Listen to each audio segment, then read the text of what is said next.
Hey guys, tonight we descend into the lavish, absurd, and occasionally unsanitary bedrooms of medieval royalty, where power, lust, and absolutely no concept of boundaries collided in spectacular fashion. So, before you get comfortable, take a moment to like the video and subscribe, but only if you genuinely enjoy what I do here.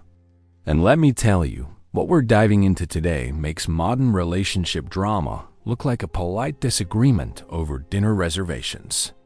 Picture this: you reliving in an age where your marriage was probably arranged by someone who never met you.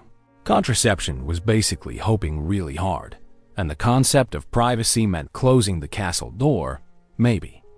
In this world, adultery wasn't just a personal betrayal. It was a political earthquake, a social catastrophe, and often a one-way ticket to some truly creative forms of punishment that would make modern divorce lawyers weep with gratitude for their simple paperwork. Let us be clear about something from the start. When we talk about being a royal's pimp in medieval times, we're not talking about some street corner operator with a feathered hat. No, these were often educated, well-connected individuals who found themselves in one of history's most precarious professions, facilitating the sexual appetites of people who literally held the power of life and death over entire kingdoms. To be fair, the term pimp might be a bit anachronistic here. Medieval Europe had its own colorful vocabulary for these individuals: procurers, go-betweens, marriage brokers gone rogue, or simply those who arrange meetings. But whatever you called them, their job description remained remarkably consistent. Make sure the king, queen, duke, or duchess got what they wanted when they wanted it, and pray to every saint in the calendar that nobody important found out. Think about the complexity here for a moment. You essentially running a high-end escort service for people who could have you drawn and quartered for looking at them wrong, in a society where the church wielded enormous influence and considered your entire profession a one-way ticket to eternal damnation. Sound familiar? It's like being a wedding planner, therapist, and crisis management specialist all rolled into one. Except your clients can literally have you executed if they're having a bad day. Meanwhile, you're operating in a world where information traveled at the speed of horse. Rumors could topple governments. And the concept of keeping it discreet meant maybe not announcing it in the town square with trumpets. The medieval world was simultaneously incredibly small. Everyone who mattered knew everyone else who mattered, and impossibly vast, where a message could take weeks to travel between kingdoms. By the 12th century, European courts had become increasingly sophisticated, which sounds impressive until you realize that sophisticated in medieval terms often meant more elaborate ways to backstab each other. The rise of courtly love, chivalric romance, and increasingly complex political alliances created a perfect storm for our unfortunate protagonists. Suddenly, it wasn't enough to simply arrange a casual dalliance. You needed to navigate the treacherous waters of courtly protocol, religious doctrine, and international diplomacy. If you thought modern hookup culture was complicated, think again. At least today, as dating apps do require you to consider whether swiping right might start a war between France and England. Our medieval go-betweens had to be part relationship counselor, part intelligence operative, and part fortune teller, predicting not just romantic compatibility, but political ramifications that could echo through generations. And yet, despite all these challenges, or perhaps because of them, the profession flourished throughout the medieval period. Why? Because human nature hasn't changed much in 1,000 years. People in positions of power have always sought pleasure, companionship, and excitement beyond the boundaries of their official obligations. The only difference is that medieval royalty had the resources to make their fantasies reality, and the power to eliminate anyone who got in their way. Still, someone had to do the actual legwork. Someone had to be the middleman between desire and fulfillment, between the throne room and the bedroom, between public propriety and private passion. That someone was usually a person desperate enough, ambitious enough, were foolish enough to think they could play this particular game and win. Of course, the irony wasn't lost on contemporaries. These individuals often came from respectable backgrounds, minor nobility, merchant families, even clergy who'd fallen from grace. They weren't bottom feeders. They were people who made calculated decisions about how to advance their fortunes in a world where traditional paths to success were often blocked by accident of birth or political circumstance. What we're really talking about here is a profession that existed in the shadows of history, mentioned obliquely in court records, hinted at in chronicles, and whispered about in letters that their authors probably hoped would never see the light of day. These weren't people who left detailed memoirs of their experiences, for obvious reasons, but their influence can be felt throughout the political and social upheavals of medieval Europe. Let us be honest. The story we're about to tell isn't just about sex work or royal excess. It's about power, survival, and the lengths people will go to when caught between their ambitions and their circumstances.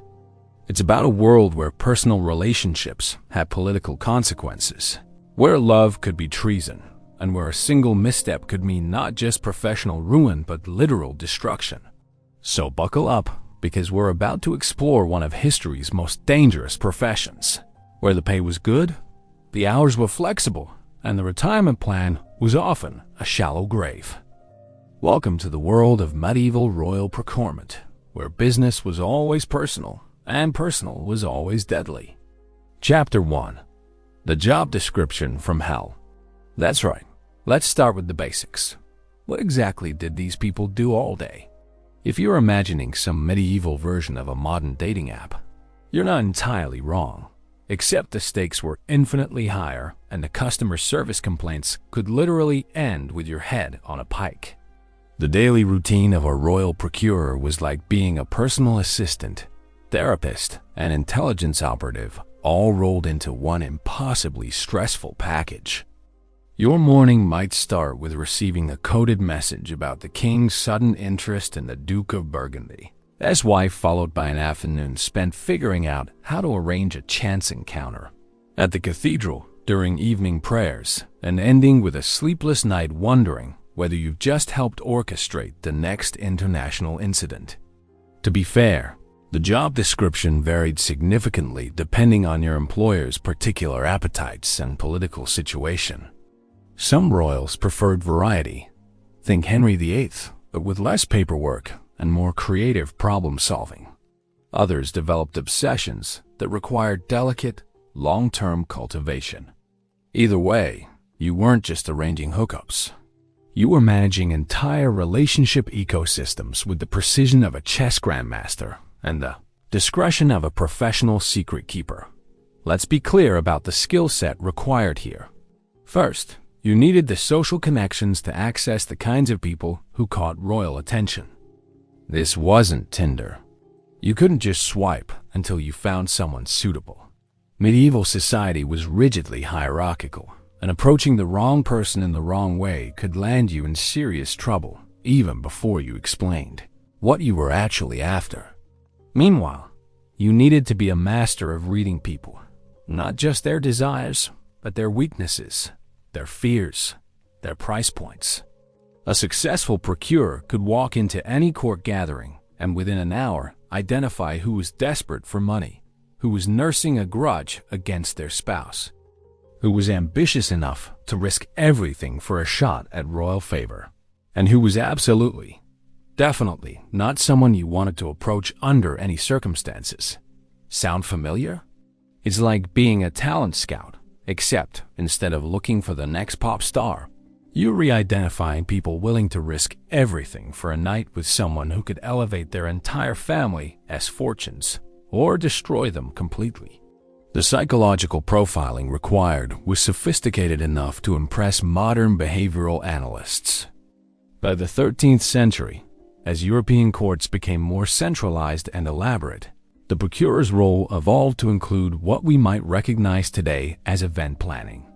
Arranging a royal tryst wasn't just about getting two people in the same room. It was about creating entire scenarios that provided plausible cover for both parties. Consider the logistics involved in arranging a meeting between, say, a married king and a married duchess from a rival court. You needed to coordinate travel schedules, invent believable reasons for both parties to be in the same location, arrange suitable accommodations that provided both access and escape routes, manage the retinues that traveled with both parties, and somehow keep the whole thing secret from approximately 100 people who would be watching every move with the intensity of medieval paparazzi. If you thought planning a surprise party was stressful, imagine planning one where failure meant not just disappointment but potential civil war. Our procurers were essentially running covert operations with the resources of a small army, but none of the official backing. They had to be creative, resourceful, and absolutely ruthless in their attention to detail. And yet, the most challenging aspect wasn't the logistics, it was the psychology. Medieval royalty weren't exactly known for their emotional stability or reasonable expectations. Your clients were people who'd been raised from birth to believe that their desires were not just valid, but divinely ordained. When someone who controls armies and treasuries decides they want something, they don't typically accept "it's complicated" as an answer. Still, reality has a way of intruding even on royal fantasies. Not everyone was interested in royal attention, despite what centuries of romantic literature might suggest. Being the object of a powerful person's desire could be as dangerous as it was potentially lucrative. Smart people often wanted nothing to do with royal entanglements, which meant procurers had to be increasingly creative in their approaches. This is where the job became less elite matchmaking and more complex negotiation. Successful procurers developed sophisticated understanding of what motivated different types of people. Some responded to flattery and attention. Others were driven by ambition or greed. Still others were motivated by revenge, spite, or simple desperation. Of course, there were also those who were genuinely attracted to the danger and excitement of court intrigue.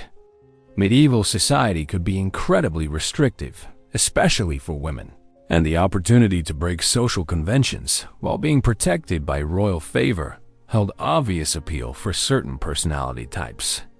The procurer had to be skilled at identifying which approach would work with which person, and then executing that approach with enough subtlety to avoid creating suspicion while being clear enough about the opportunity to gauge interest. It was like being a diplomat, salesperson, and intelligence operative simultaneously. Let us be honest about something else. The job often involved managing not just the initial connection, but the entire ongoing relationship. Medieval royals weren't typically looking for one-night stands. They wanted ongoing arrangements that could last months or years. This meant the procurer became a permanent intermediary, managing communications, arranging meetings, handling logistics, and dealing with all the complications that inevitably arose. Think about the emotional labor involved. You were essentially running a relationship management service for people whose relationships could reshape the political landscape of Europe. You're dealing with jealousy, possessiveness, boredom, political pressure, religious guilt, family disapproval, and public scrutiny, often all at the same time. Meanwhile, you're doing all of this while maintaining your own cover story. Procurers couldn't exactly advertise their services or establish obvious professional identities. Most maintained legitimate occupations that provided both income and social credibility. They might be merchants, minor court officials, musicians, scholars, or even clergy members who'd found alternative income streams. By the 14th century, as record-keeping became more sophisticated and royal courts more bureaucratized, the job became even more complex. There were more eyes watching, more rules to navigate, and more potential consequences for getting caught. The profession required an increasingly sophisticated understanding of legal loopholes, diplomatic immunity, and ecclesiastical jurisdiction. If you thought modern workplace stress was bad, consider trying to maintain work-life balance when your job involved facilitating royal adultery in a society where adultery was both a mortal sin and a potential act of treason. The psychological pressure must have been extraordinary, especially since there was no such thing as employee assistance programs or stress leave in medieval Europe. And yet, people continued to enter the profession throughout the medieval period. Why? Because despite all the risks and complications, successful procurers could become incredibly wealthy and influential. They operated at the intersection of power, money, and desire. Three forces that have driven human behavior since the beginning of recorded history. But here's the thing about playing with fire. Eventually, you get burned. And in medieval Europe, getting burned often meant literally getting burned. Along with various other creative forms of punishment, the medieval justice systems had perfected over centuries of practice. Which brings us to our next chapter, the political tightrope that every royal procurer had to walk, where one wrong step meant not just professional failure, but complete and utter destruction. Chapter 2. Walking the Political Tightrope. Meanwhile, if you thought the actual job requirements were challenging, wait until we talk about the political minefield that surrounded every single transaction. Being a royal procurer in medieval Europe wasn't just about managing relationships. It was about navigating a complex web of competing interests, rival factions, and shifting alliances that could change overnight and leave you stranded on the wrong side of history. Let's be clear about the fundamental problem. In medieval Europe, everything was political.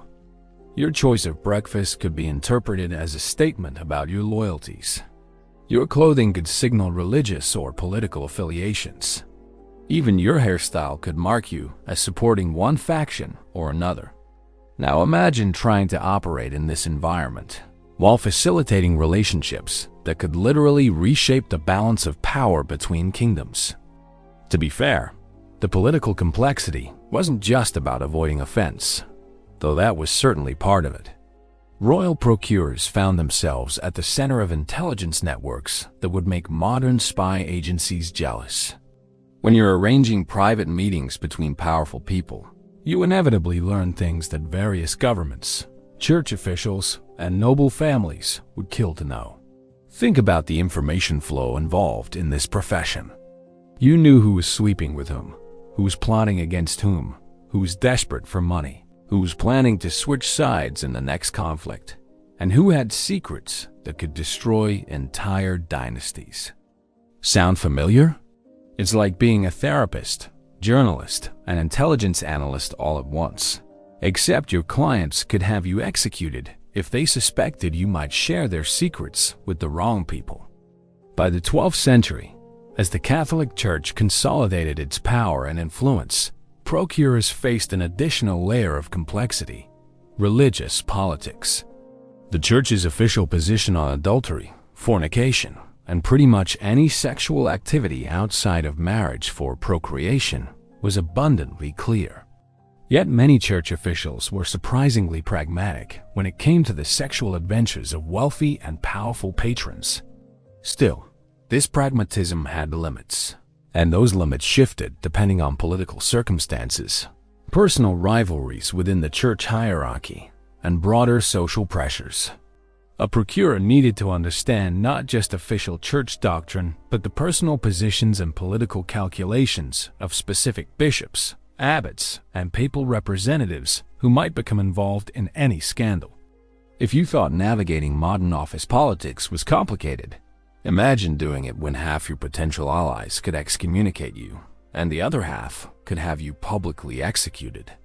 The medieval world was full of people with overlapping and competing forms of authority, and a smart procurer had to understand exactly who had what kind of power in any given situation. And yet, perhaps the most dangerous aspect of the political landscape was the way royal marriages functioned as international treaties. When you facilitated an affair involving a married royal, you weren't just enabling adultery. You were potentially undermining carefully negotiated, diplomatic agreements that might have taken years to arrange and could affect the balance of power across entire continents. Consider the case of Eleanor of Aquitaine, one of the most powerful women in medieval Europe, whose marital adventures and political maneuvering influenced the histories of France and England for generations. Anyone involved in arranging or facilitating her various relationships would have found themselves at the center of international politics, whether they wanted to be or not. Of course, this is where things get really interesting from a procurer's perspective. The same royal marriage that created political vulnerability also created opportunity. Unhappy spouses in political marriages were often desperate for emotional and physical satisfaction they couldn't find in their official relationships. This desperation made them both valuable clients and dangerous partners. Let's be honest about the math here. The more politically important your client, the more valuable their secrets, the more dangerous your position, and the more potentially lucrative your services.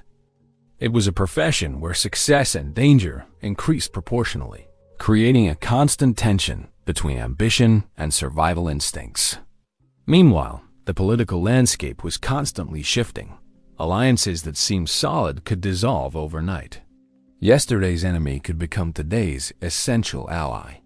Religious attitudes could change based on papal politics or local church influences. A procurer needed to be not just reactive but predictive, anticipating political changes that could affect their clients' positions and their own safety. By the 13th century, as European courts became more sophisticated and interconnected, the intelligence value of a successful procurer's information became enormous. They knew things that ambassadors spent years trying to learn. They had access to private conversations and personal vulnerabilities that could change the outcome of wars, treaty negotiations, and succession disputes. This intelligence value created both opportunities and dangers. Smart procurers could leverage their knowledge to build protective networks of allies who valued their information. But the same information that provided protection could also make them targets for elimination if they became too dangerous or too knowledgeable for comfort. If you thought modern data privacy was complicated, imagine managing information that could topple governments when your filing system was basically try to remember everything and hope nobody tortures it out of you. The mental and emotional pressure of carrying these secrets must have been extraordinary. Still, the political challenges went beyond just managing information. Procurers often found themselves caught between competing factions within the same court. Medieval royal courts were hotbeds of intrigue, with various noble families, church officials, foreign ambassadors, and court functionaries all pursuing their own agendas while maintaining facades of loyalty and cooperation.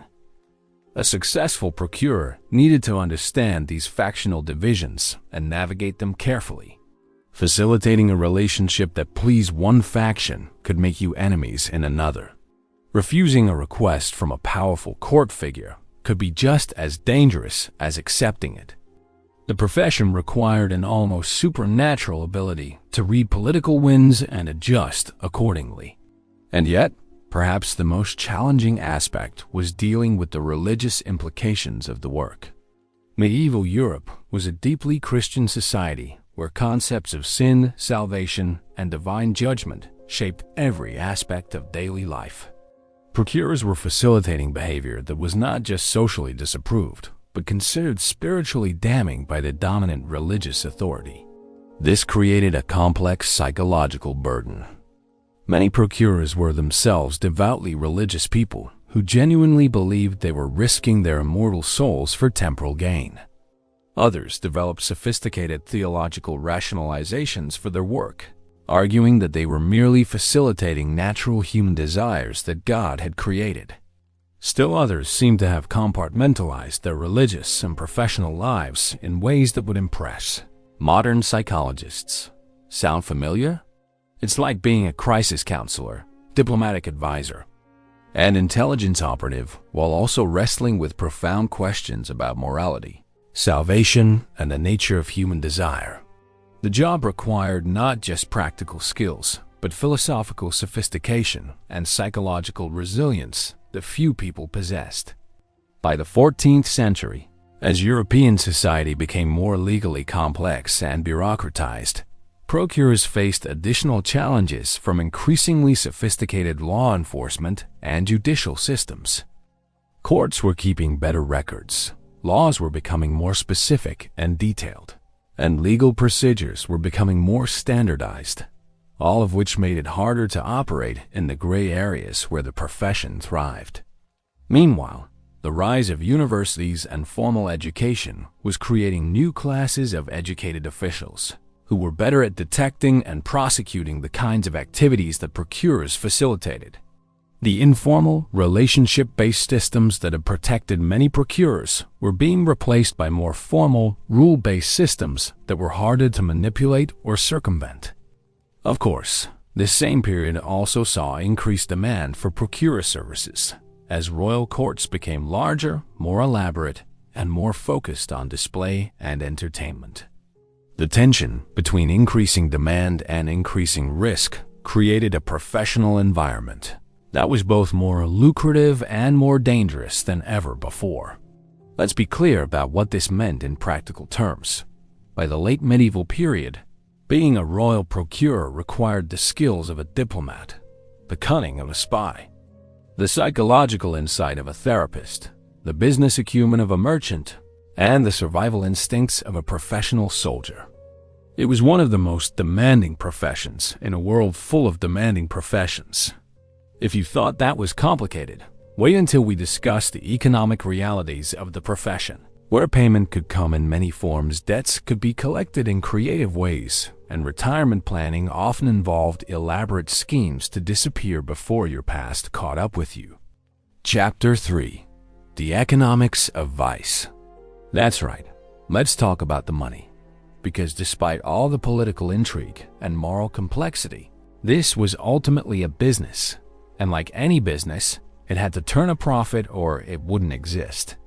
The economics of royal procurement in medieval Europe were as complex and dangerous as every other aspect of the profession, with payment structures that would make modern financial advisors weep with confusion and terror.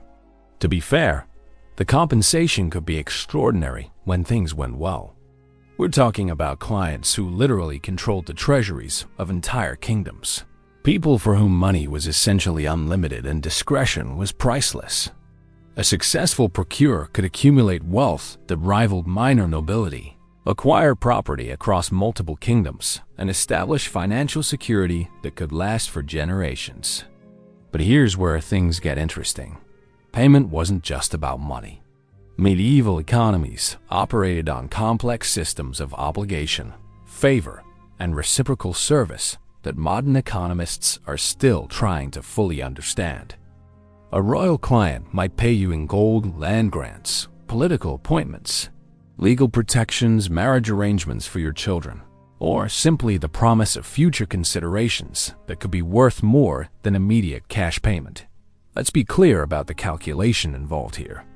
When a king offers you a choice between a bag of gold and a letter of protection that prevents local sheriffs from arresting you without royal permission, which do you choose? The gold has immediate value, but the protection could save your life.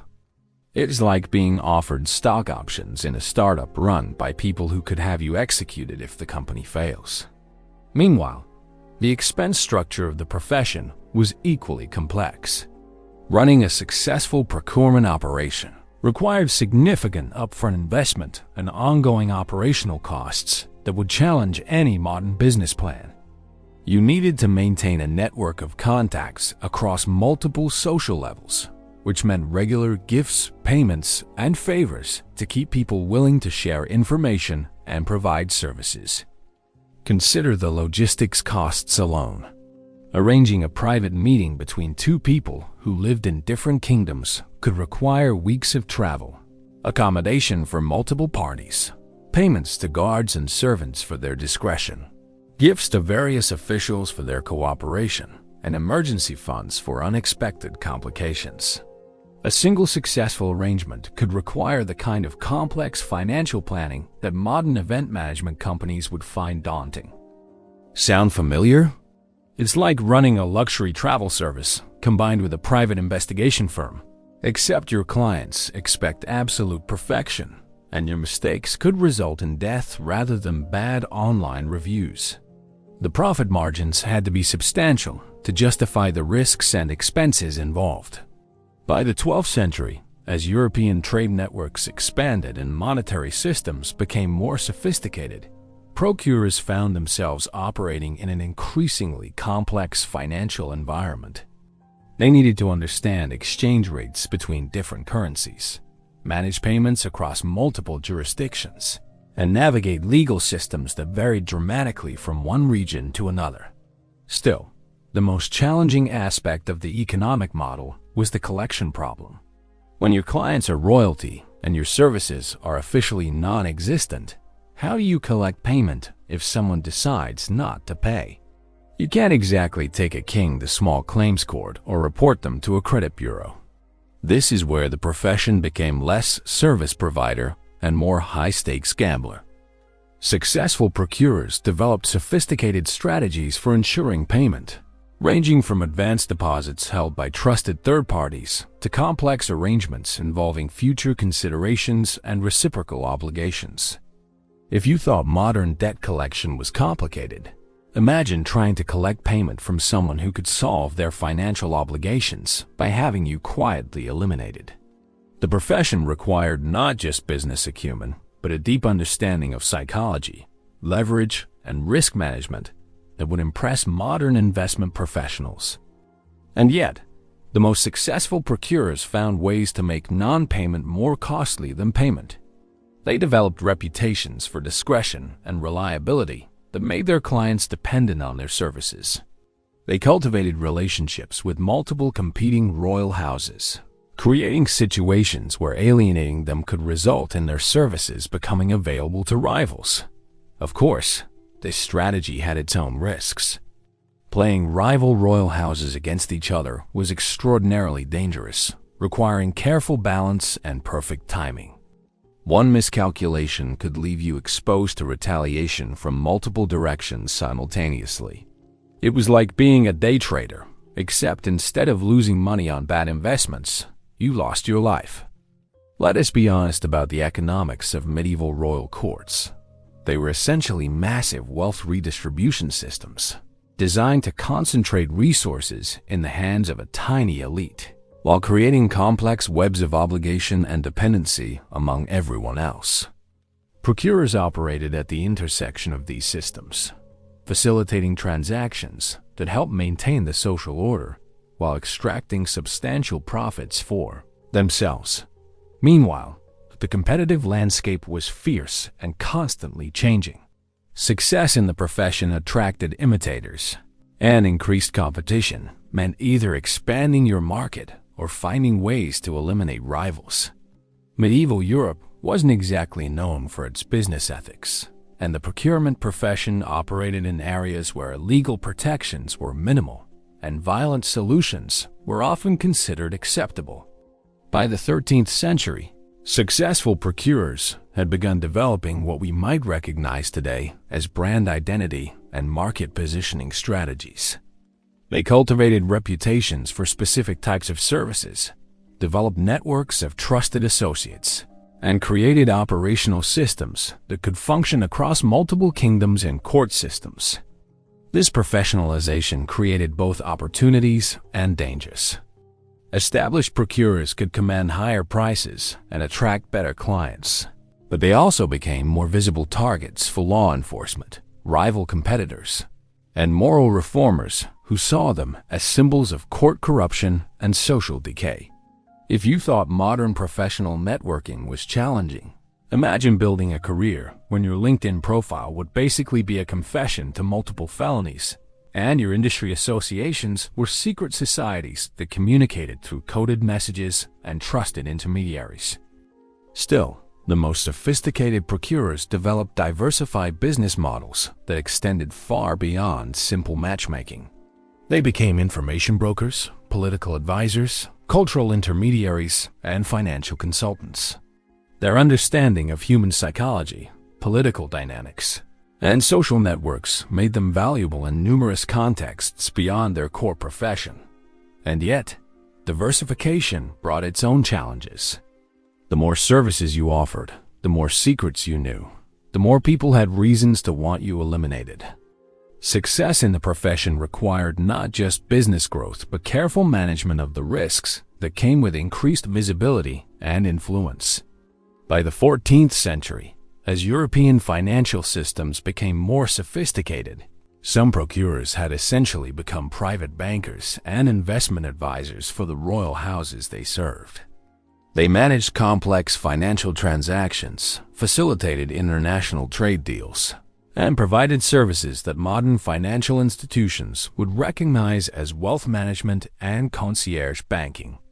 This evolution reflected both the opportunities and the dangers of the profession. The same skills that made someone an effective procurer, understanding human motivation, managing complex relationships, navigating political systems, maintaining absolute discretion, also made them valuable in numerous other contexts. Let's be clear about what this meant. By the late medieval period, the most successful procurers had become integral parts of the European political and economic system. They weren't just facilitating royal romances. They were helping to manage the financial and political relationships that held medieval society together. Of course, this integration made them both more valuable and more vulnerable. The higher they rose in the system, the further they had to fall, and the more people who might benefit from their destruction. Success in the profession required not just business acumen, but survival skills that would challenge modern special operations professionals. Meanwhile, retirement planning in this profession was essentially an exercise in creative problem-solving and risk management that would fascinate modern financial planners. How do you safely exit a career that has made you wealthy, but also given you enough dangers? Knowledge to make you a permanent target for elimination. If you thought modern career transitions were challenging, wait until we explore what happened when things went wrong in this profession, where business disputes could escalate into international incidents, and customer service complaints could result in public execution with entertainment value for the entire kingdom. Chapter 4. When things go wrong. Of course, in a profession this dangerous, things went wrong regularly, spectacularly, and often fatally. The medieval world wasn't exactly known for its gentle approach to conflict resolution, and when royal procurers found themselves on the wrong side of political calculations, religious authorities, or simply bad luck, the consequences could be creative, public, and designed to serve as entertainment for the general population. Let us be clear about the fundamental problem.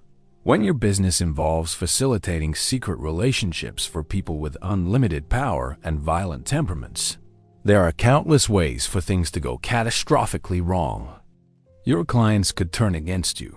Their spouses could discover your activities. Rival political factions could use your work as ammunition. Religious authorities could decide to make an example of you. Or you could simply miscalculate the political winds and find yourself on the losing side of a power struggle. To be fair, medieval justice systems were remarkably creative when it came to punishment, especially for crimes that were considered both morally offensive and politically dangerous. Being a royal procurer who got caught wasn't just facing jail time. You were looking at public spectacles designed to demonstrate royal power, satisfy public morality, and provide educational entertainment for the masses. Meanwhile, the legal landscape was incredibly complex and inconsistent. Depending on where you were caught, who caught you, and what political circumstances surrounded your case, you could face ecclesiastical courts, royal justice, local noble jurisdiction, or various combinations of all three. Each system had different procedures, different standards of evidence, and different approaches to punishment. Think about the jurisdictional nightmare involved here. If you were caught facilitating an affair between a French duke and an English countess on territory controlled by the Holy Roman Empire during a visit to a papal state, which legal system would handle your case? The answer often depended less on legal principles than on who had the most political leverage and the strongest interest in seeing you punished. Sound familiar? It's like facing a criminal justice system designed by people who'd never heard of due process, consistent procedures, or proportional punishment run by officials, who had personal and political stakes in the outcome, operating under laws that changed depending on who was interpreting them and what day of the week it was. By the 12th century, as European legal systems became more sophisticated, procurers faced an additional challenge: increasingly detailed laws specifically targeting their activities. What had once operated in legal gray areas was becoming explicitly criminalized, with specific penalties and procedures for prosecution. Still, the most dangerous consequences weren't always legal. Medieval royal courts were environments where personal vengeance, political calculation, and moral outrage could combine in explosive ways. A procurer who crossed the wrong person might face consequences that had nothing to do with official legal systems, and everything to do with creative problem-solving by people with unlimited resources and violent imaginations. If you thought modern workplace disputes were stressful, imagine dealing with angry clients who considered murder a reasonable form of performance management. The profession required not just business skills, but survival instincts that would challenge modern special forces operators. And yet, some of the most spectacular failures came not from external enemies, but from the inherent contradictions of the profession itself. Procurers were managing relationships for people whose personalities and political positions made stable relationships essentially impossible. When these relationships inevitably exploded, the procurers often found themselves blamed for outcomes that were probably inevitable from the beginning. Consider the psychological pressure involved in managing a relationship between two people who were each used to having their every whim satisfied immediately. Each had access to armies and treasuries. Each had existing political obligations that conflicted with personal desires, and each had been raised to see compromise as weakness. When such relationships failed, someone had to be blamed, and the person who'd facilitated the relationship was often the most convenient target. Of course, the most dangerous situations arose when procurer activities became entangled with larger political conflicts. A private affair that might have been overlooked during peacetime could become evidence of treason during wartime. A relationship that seemed politically neutral could become a major diplomatic incident if the broader political landscape shifted. Let's be honest about the information security challenges involved here. Procurers knew secrets that could destroy dynasties, shift the balance of power between kingdoms, and provide ammunition for political enemies or foreign governments.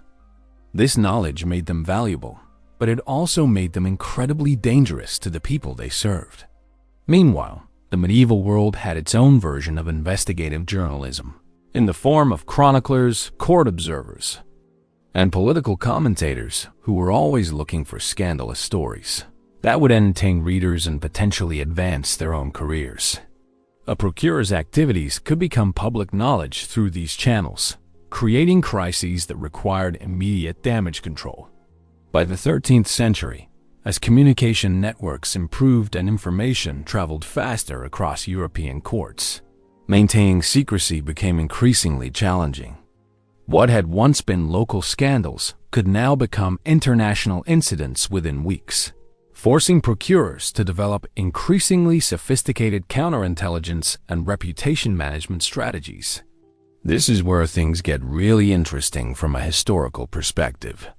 Some of the most significant political crises of the medieval period can be traced back to royal romantic entanglements that procurers had facilitated.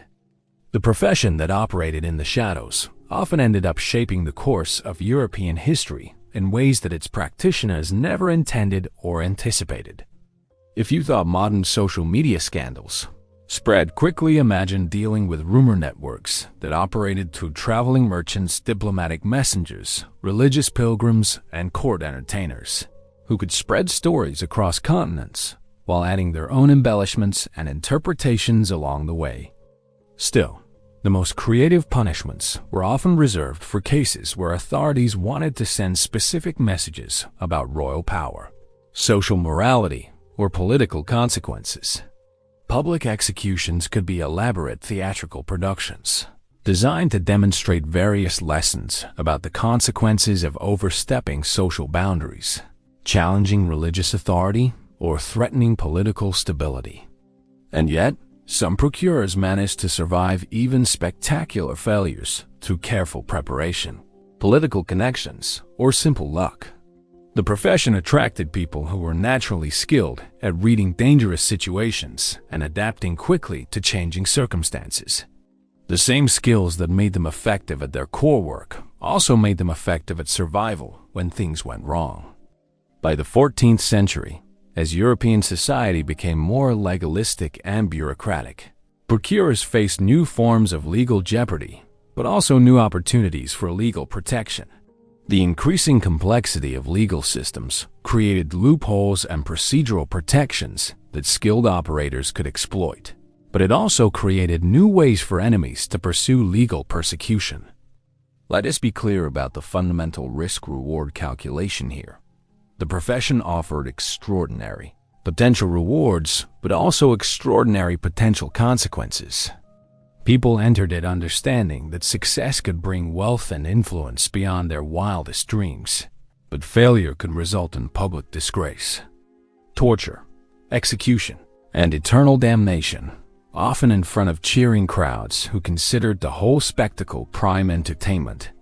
Consider the case of Arnaud de Villanova, a 13th century physician and scholar who found himself caught up in papal politics, partly due to his involvement in facilitating certain relationships for wealthy patrons.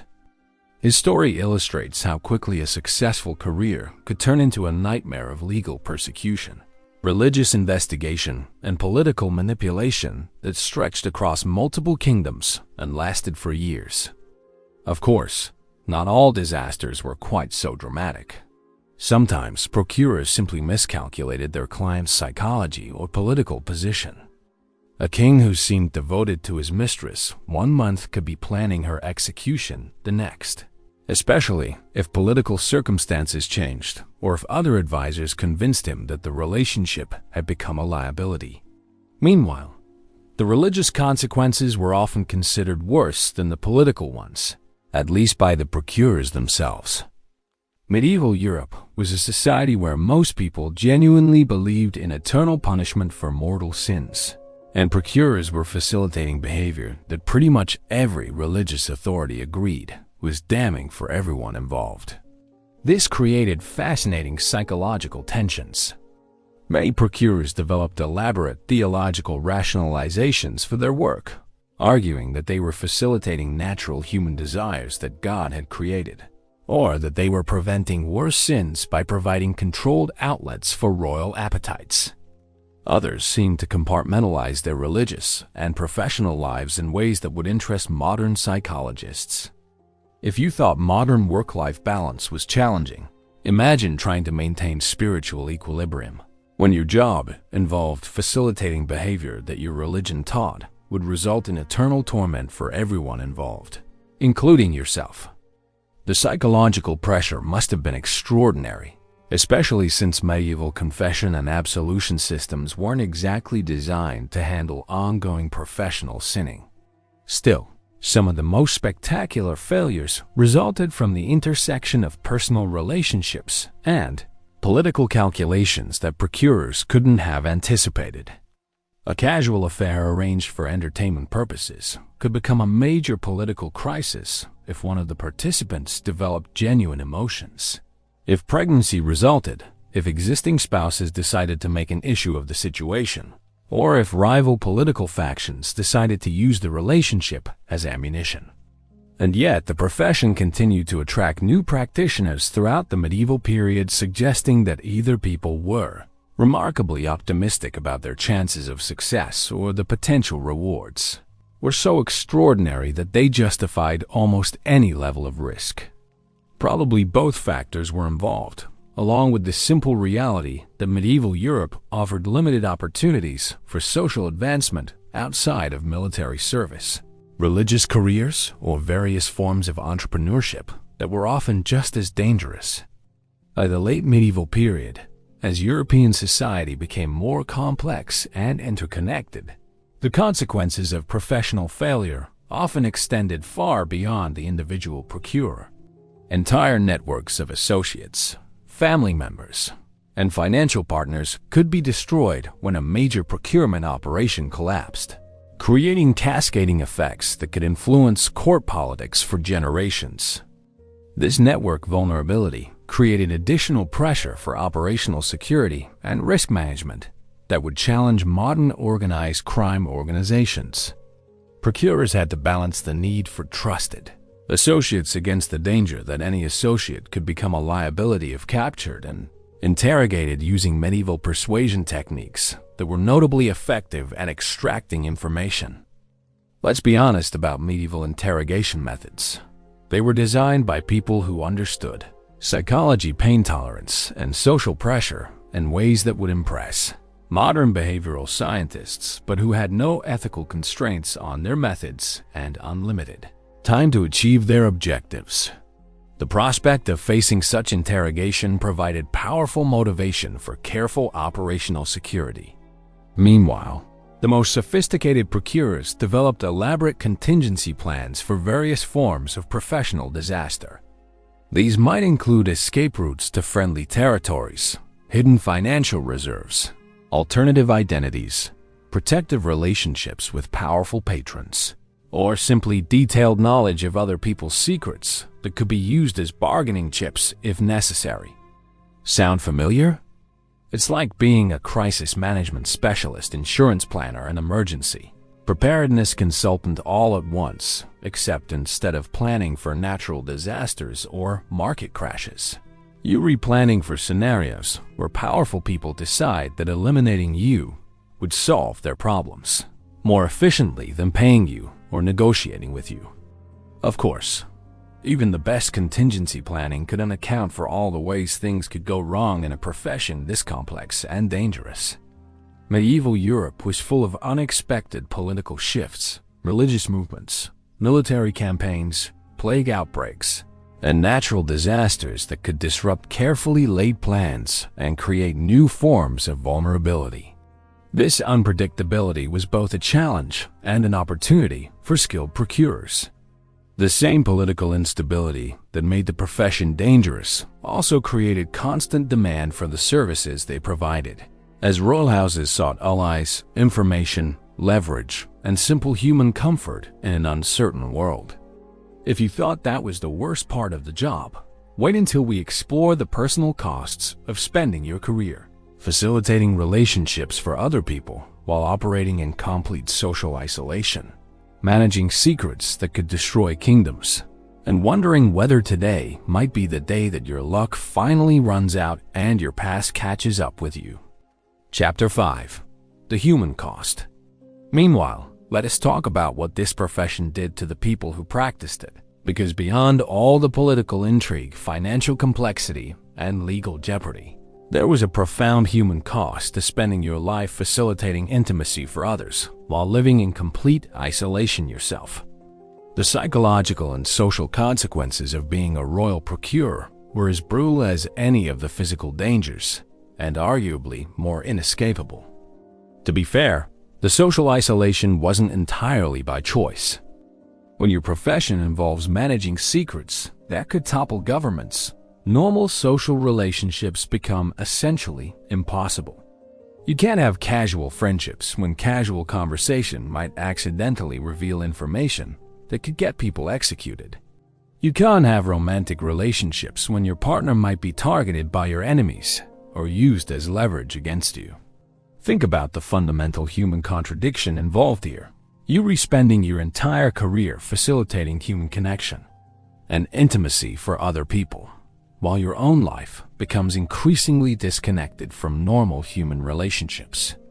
It's like being a wedding planner who can never get married, a relationship counselor who can never have relationships, or a matchmaker who's doomed to permanent solitude. Let's be clear about the trust issues involved in this profession. When your daily work involves manipulating people's emotions, exploiting their vulnerabilities, and managing their secrets, it becomes increasingly difficult to believe that anyone else isn't doing the same thing to you. Procurers develop psychological defense mechanisms that made normal relationships essentially impossible, even when they had opportunities to pursue them. Sound familiar? It's like being a professional con artist, therapist, and intelligence operative all at once. Except instead of being able to compartmentalize these roles, they all blended together into a single identity that made authentic human connection nearly impossible. The profession required psychological skills that were fundamentally incompatible with normal social relationships.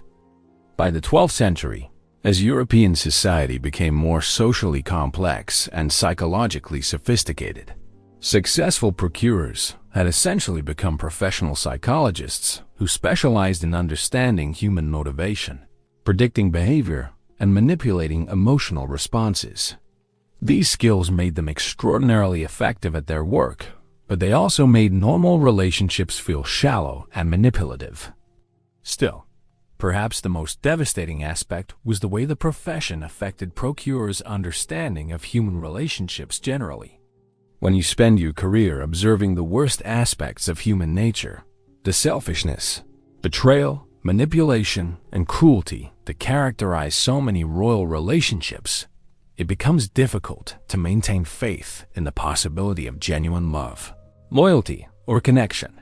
If you thought modern cynicism about relationships was bad, imagine developing your understanding of human nature by observing people who had unlimited power, no accountability, and often severe personality disorders engaging in relationships that were primarily motivated by political calculation, personal gratification, or simple boredom.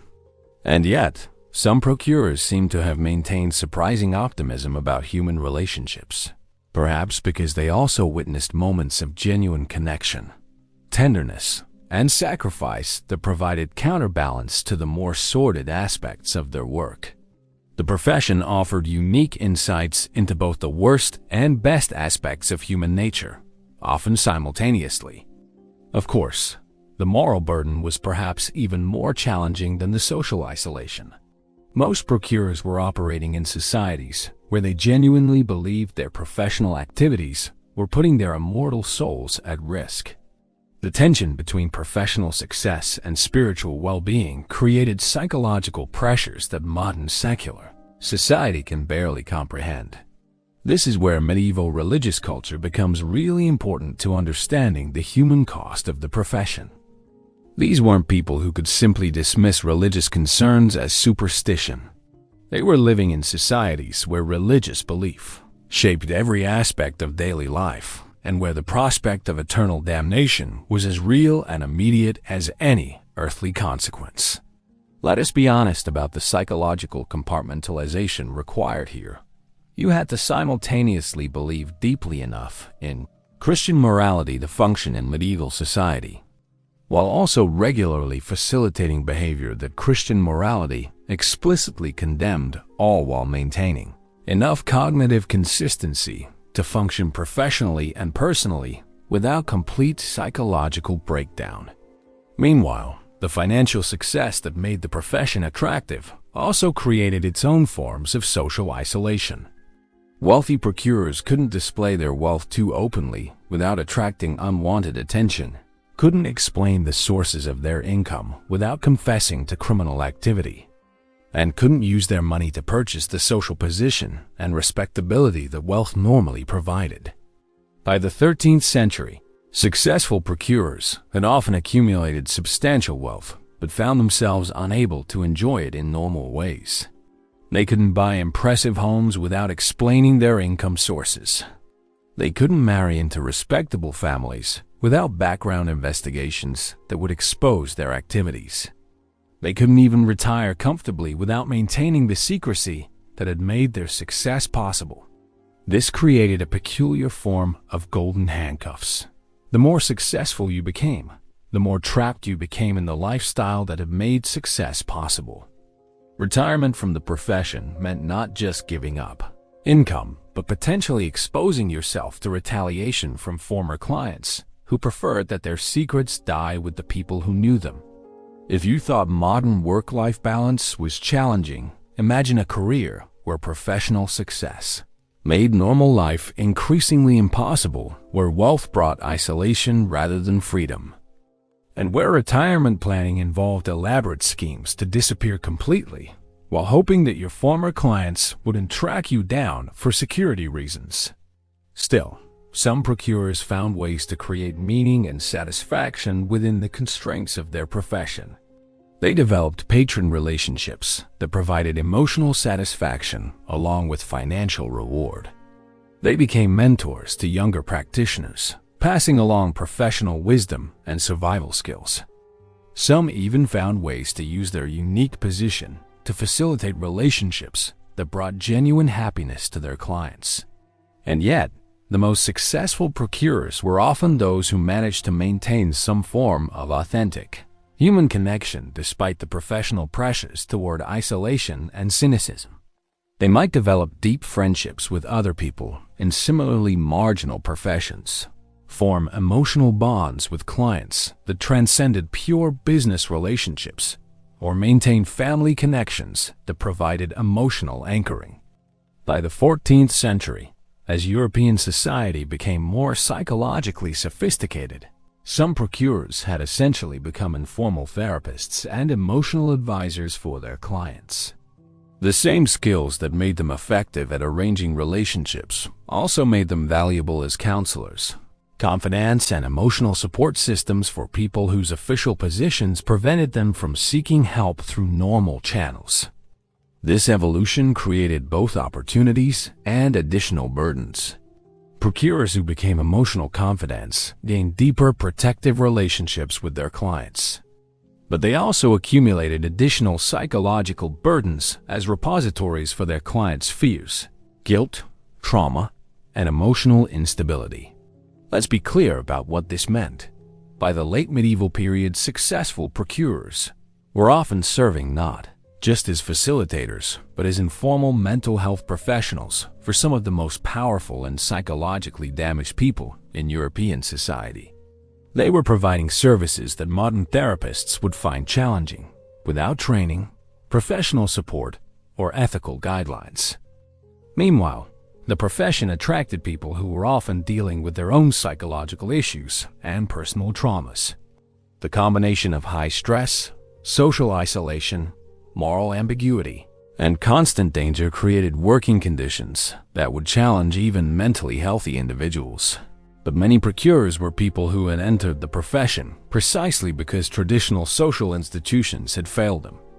Of course, there were no employee assistance programs, professional counseling services, or mental health support systems for people in this profession.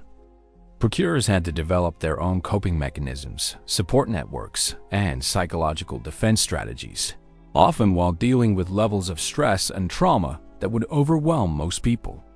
If you thought modern professional burnout was serious, imagine a career where the psychological pressures were compounded by constant physical danger, social isolation, moral conflict, and the knowledge that seeking help or support could expose you to legal persecution or violent retaliation.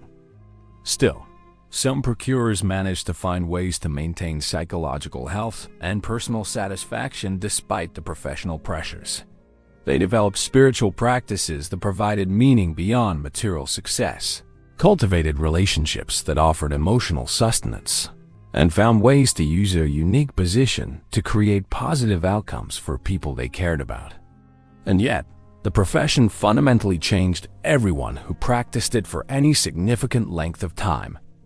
The combination of social isolation, moral ambiguity, constant danger, and intimate knowledge of human nature as darker aspects created psychological patterns that persisted long after people left the profession, assuming they lived long enough to retire.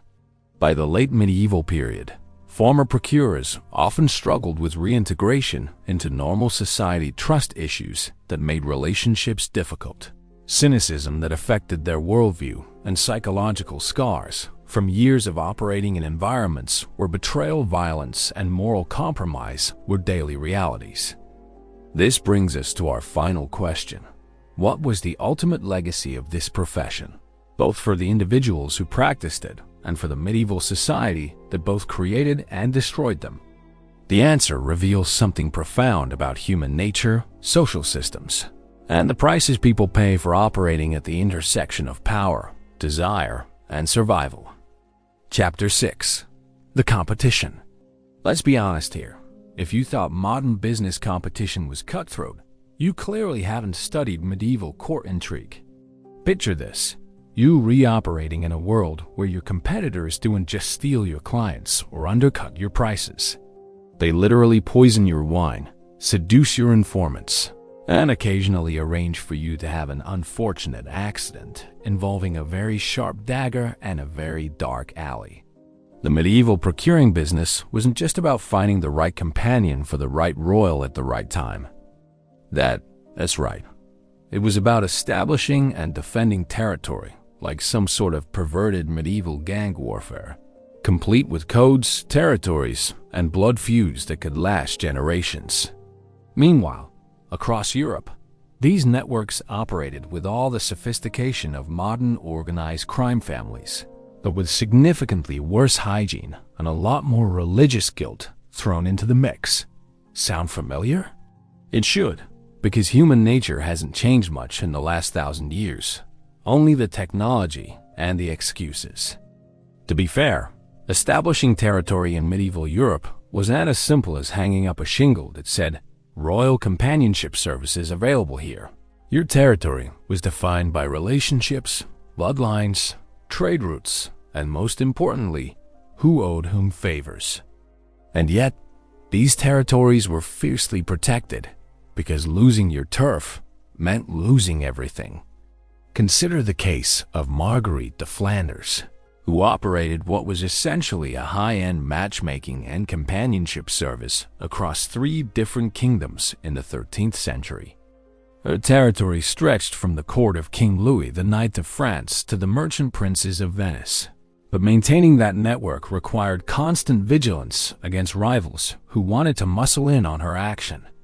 If you thought keeping track of modern franchise territories was complicated, think again. Marguerite had to navigate not just geographical boundaries, but religious ones, linguistic ones, and political ones that could shift overnight based on who was at war with whom this week. And yet, she managed to maintain her network for over 30 years, partly through sheer business acumen, but mostly through a ruthless willingness to destroy anyone who threatened her operations. Still, even the most successful operators had to deal with competition, and that competition took forms that would make modern business disputes look like gentle disagreements over coffee. By the 14th century, even the shadowy world of royal procuring had developed something resembling professional organizations.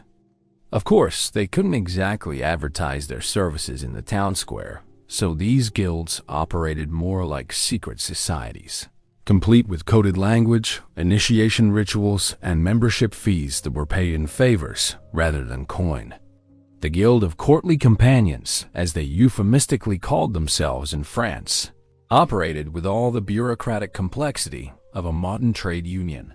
They had territory assignments, dispute resolution procedures, and even something resembling professional standards. That's right, there were actually guidelines for what constituted acceptable behavior in this profession, which is more than you can say for some modern industries. Meanwhile, in Italy, the situation was even more complex.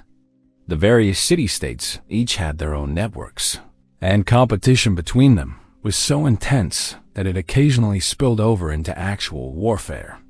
The Venetian network, for instance, was famously sophisticated, operating more like a diplomatic service than a simple matchmaking operation. They didn't just provide companions. They provided intelligence, political influence, and access to trade networks that could make or break kingdoms.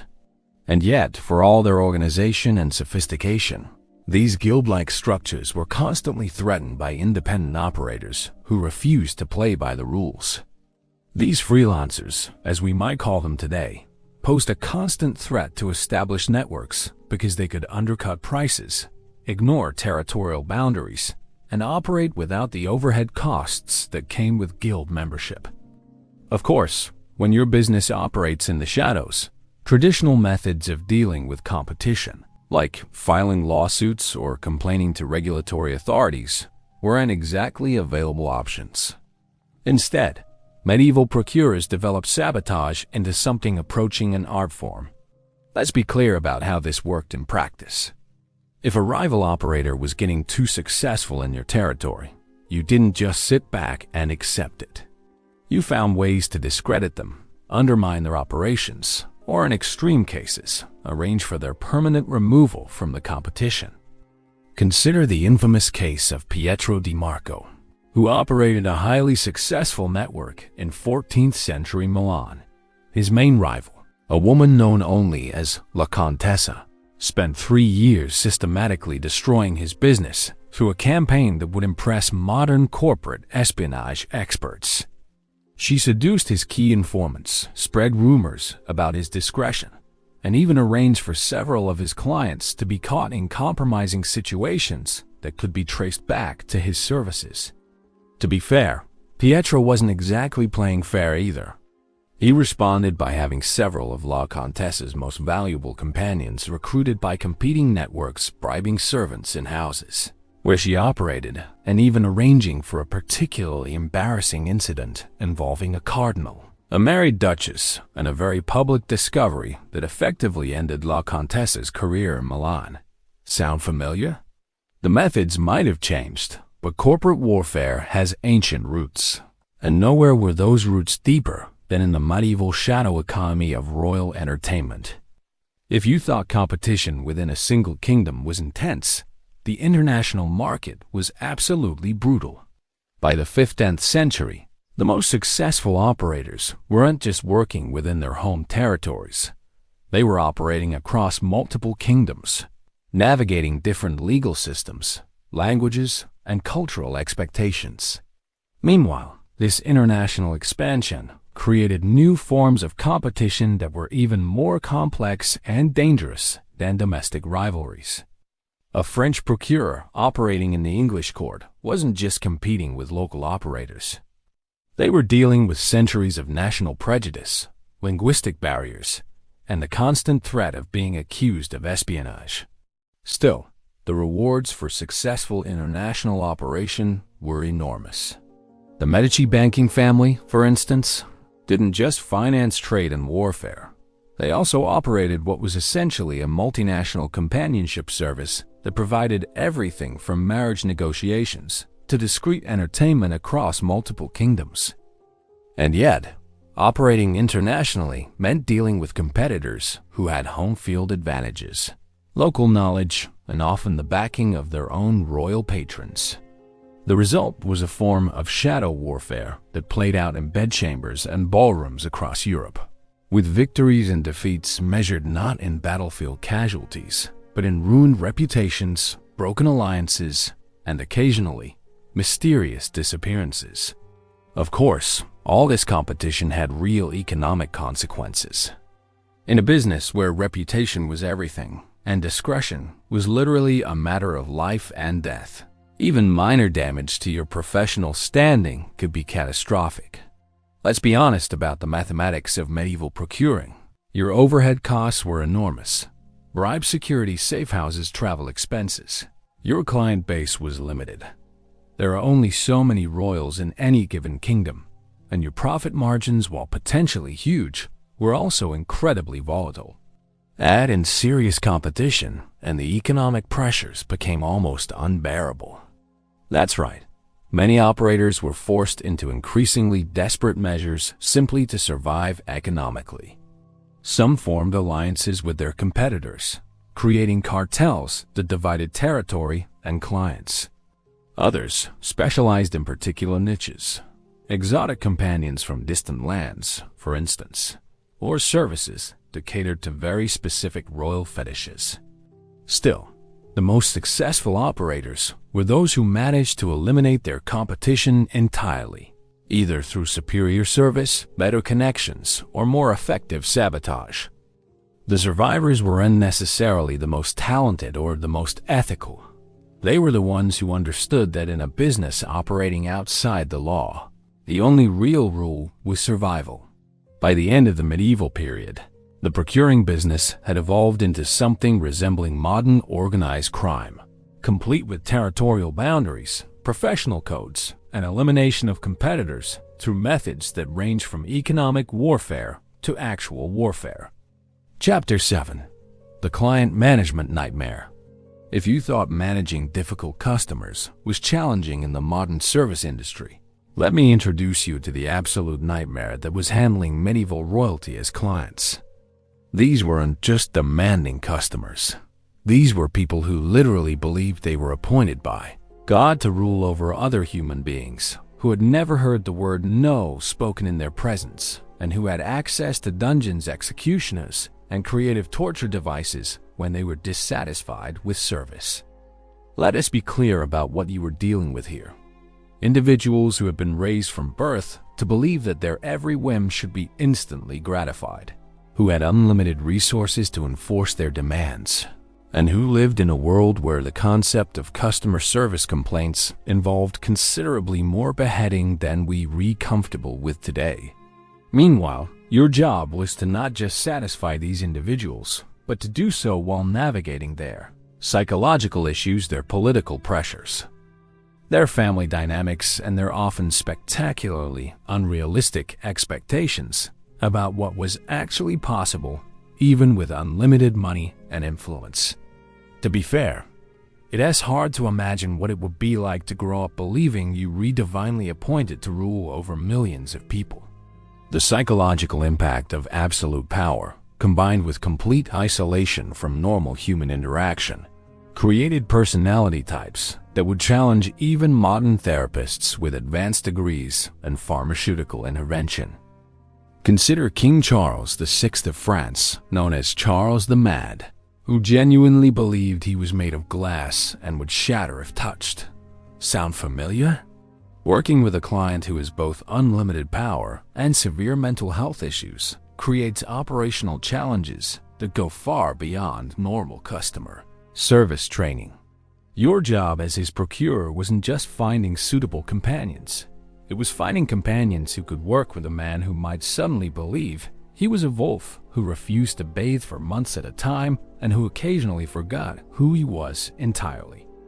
And yet, he was still the King of France, which meant disappointing him could result in your execution, regardless of how unreasonable his demands might be. Still, Charles the Mad was actually one of the easier royal clients to manage, because at least his madness was obvious and predictable. The really challenging clients were the ones who seemed perfectly rational until you failed to meet some impossible expectation they'd never bothered to communicate. Let's be honest about Henry VIII of England. The man went through 6 wives, had 2 of them executed, and fundamentally altered the religious structure of his entire kingdom because the Pope wouldn't grant him a divorce. This was not a client who accepted disappointment gracefully. If you thought modern clients were demanding, imagine working with someone whose response to romantic dissatisfaction was to literally create a new church, declare himself its head, and then execute anyone who disagreed with his decisions. That's right. Henry's approach to relationship problems was to change the fundamental religious and legal structure of his kingdom rather than, perhaps, consider that the problem might be with his expectations. Working as Henry's procurer, and several people held this role throughout his reign, meant dealing with a client who demanded perfection, defined perfection according to constantly shifting criteria, and had a demonstrated willingness to execute service providers who failed to meet his standards. Meanwhile, his standards included not just physical attraction and sexual compatibility, but also political utility, religious acceptability, and the ability to produce male heirs on demand. And yet, even when you managed to find someone who met all his stated requirements, Henry had a tendency to change his mind, often in spectacular and violent ways. Anne Boleyn, after all, wasn't just divorced. She was executed on charges that were almost certainly fabricated specifically to justify Henry's desire to move on to his next relationship. Of course, the challenging thing about working with Henry wasn't just his tendency to execute people who disappointed him. It was also his complete unpredictability about what would disappoint him. One day, he might be praising your excellent work. The next day, he might be ordering your execution because his new wife had morning sickness and he decided that was somehow your fault. Still, even the most stable royal clients were capable of tantrums that would make modern toddlers look emotionally mature by comparison. The difference, of course, was that when a 3-year-old throws a tantrum, the worst that happens is some broken toys and hurt feelings. When a medieval king threw a tantrum, people died. Consider the case of King John of England, who was famous for his spectacular rages over minor disappointments. Historical records show that he once ordered the execution of an entire family because their daughter, who was supposed to be provided for his entertainment, had a cold and couldn't perform as expected. Let's be clear, this man literally killed multiple people because someone had seasonal allergies. To be fair, managing these tantrums required skills that went far beyond normal customer service. You needed to be part diplomat, part therapist, part crisis manager, and part magician, capable of diffusing situations that could escalate from minor annoyance to mass execution in a matter of minutes. Meanwhile, you had to do all this while maintaining your own safety, protecting your staff, and preserving your professional reputation.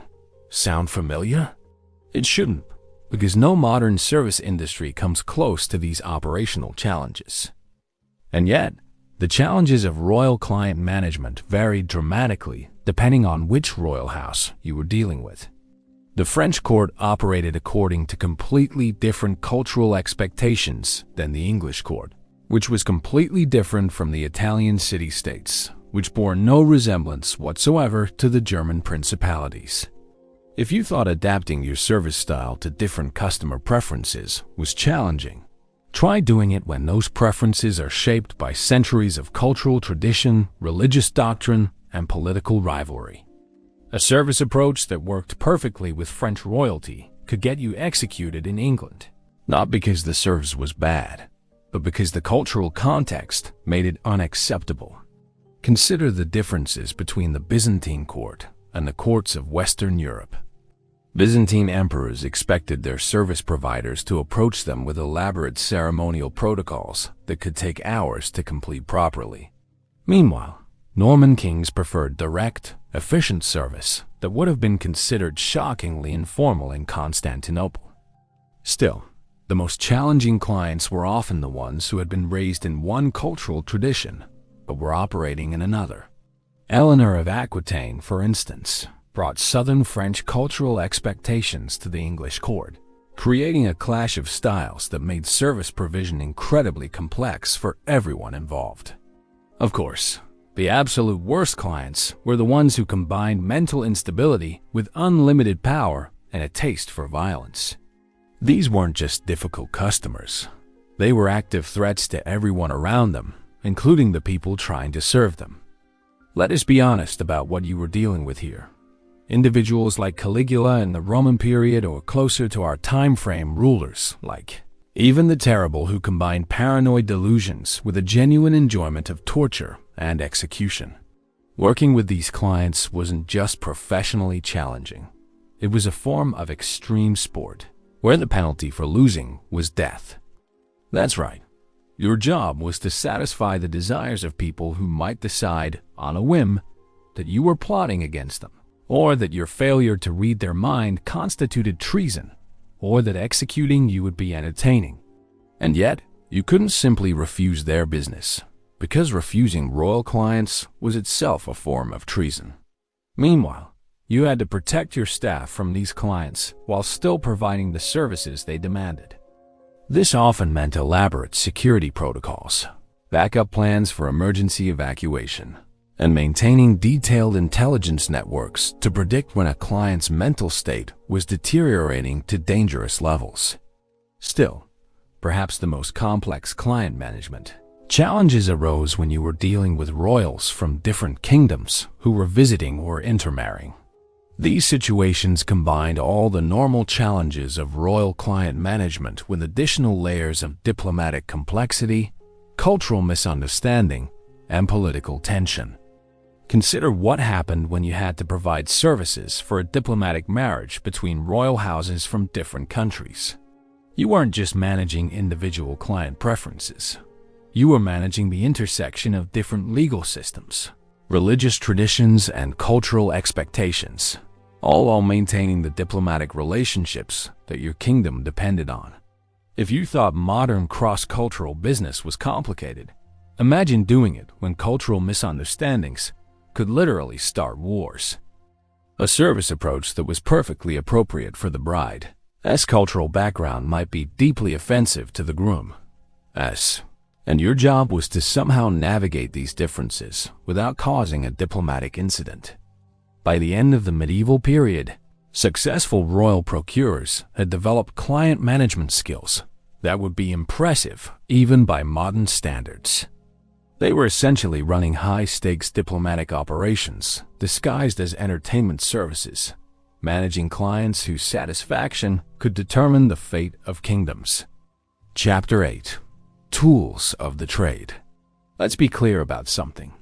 If you think modern business networking is sophisticated, you've clearly never studied how medieval procurers built and maintained their professional relationships. These people were operating what amounted to early modern intelligence agencies, complete with coded communications, safe houses, and information networks that spanned multiple kingdoms, all while pretending to be simple merchants or minor courtiers. That's right. Your average medieval procurer was essentially running a spy network disguised as a social club. Because in a world where your business operated in legal gray areas, at best, information wasn't just power, it was survival. And yet, they had to do all this without any of the technology we take for granted today. No phones, no internet, no secure digital communications, and definitely no encryption stronger than whatever clever word games you could devise. Meanwhile, the stakes for operational security were considerably higher than anything modern businesses face. If your network was compromised, you weren't just looking at lost profits or damaged reputation. You were looking at execution, usually in creatively unpleasant ways designed to discourage others from following your example. To be fair, developing secure communication systems in an age before modern cryptography required creativity that would impress modern intelligence agencies. Medieval procurers couldn't just pick up a phone or send an encrypted email. They had to develop elaborate systems of coded language, trusted messengers, and hidden meaning that could pass casual inspection while conveying complex operational information. Consider the system developed by the Venetian networks in the 15th century. They used what appeared to be normal merchant correspondence, but embedded within discussions of trade goods were detailed instructions about client preferences, security concerns, and operational updates. A letter discussing the quality of silk from Constantinople might actually be providing intelligence about the sexual preferences of the Byzantine emperor and recommendations for appropriate companionship. Sound familiar?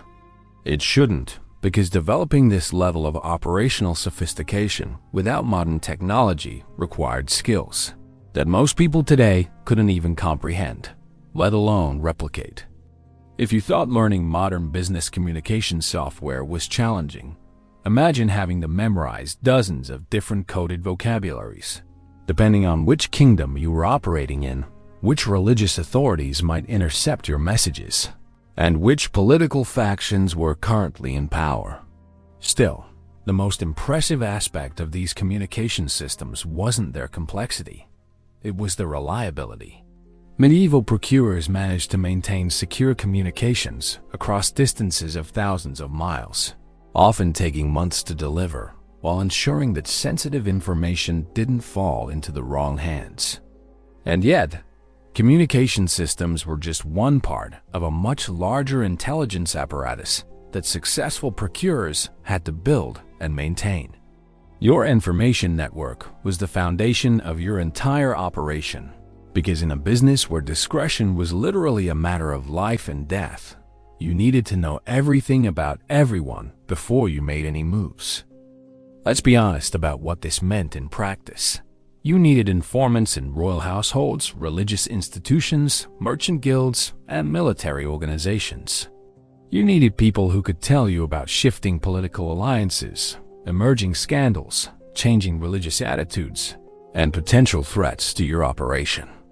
Meanwhile, you needed to manage all these relationships without anyone realizing the full scope of your network. Consider the network maintained by Lucretia Borgia. Yes, that Borgia family, who operated what was essentially a multinational intelligence service disguised as social connections. She maintained contacts from the papal court in Rome to the royal courts of France, England, and the Holy Roman Empire, all while officially being nothing more than a noble Italian woman with an interest in literature and art. Of course, building these networks required resources that went far beyond simple monetary payment. Medieval informants expected protection, advancement opportunities, access to elite social circles, and sometimes more tangible rewards like marriages for their children or business opportunities for their families. Still, the most challenging aspect of network maintenance was not managing individual relationships. It was ensuring that your various informants didn't know enough about each other to compromise the entire operation if one of them was captured or turned.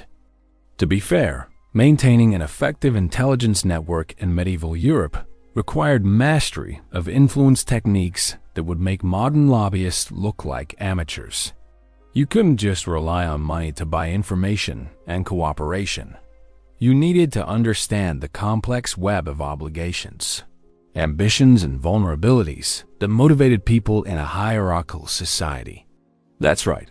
Successful medieval procurers were essentially proto-psychologists, capable of analyzing personality types and motivational structures with remarkable accuracy.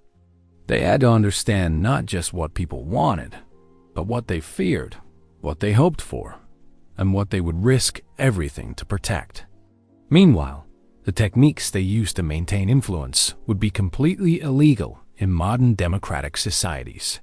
Blackmail was considered a standard business practice, not because medieval procurers were inherently more unethical than modern business people, but because they were operating in a world where legal protections for individual privacy and autonomy simply didn't exist. Consider how blackmail worked in practice. You didn't just collect compromising information about people and then threaten to reveal it.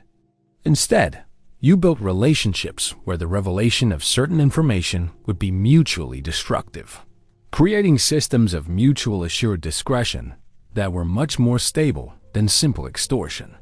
Sound familiar? It shouldn't, because modern business relationships, for all their complexity, operate within legal frameworks that provide alternatives to these kinds of leverage techniques. And yet, all the intelligence and influence in the world was useless if you couldn't operate securely. Medieval procurers had to maintain networks of safe houses, secure meeting locations, and emergency evacuation procedures that could protect them from religious authorities, political enemies, and rival operators. Let us be clear about the operational challenges here.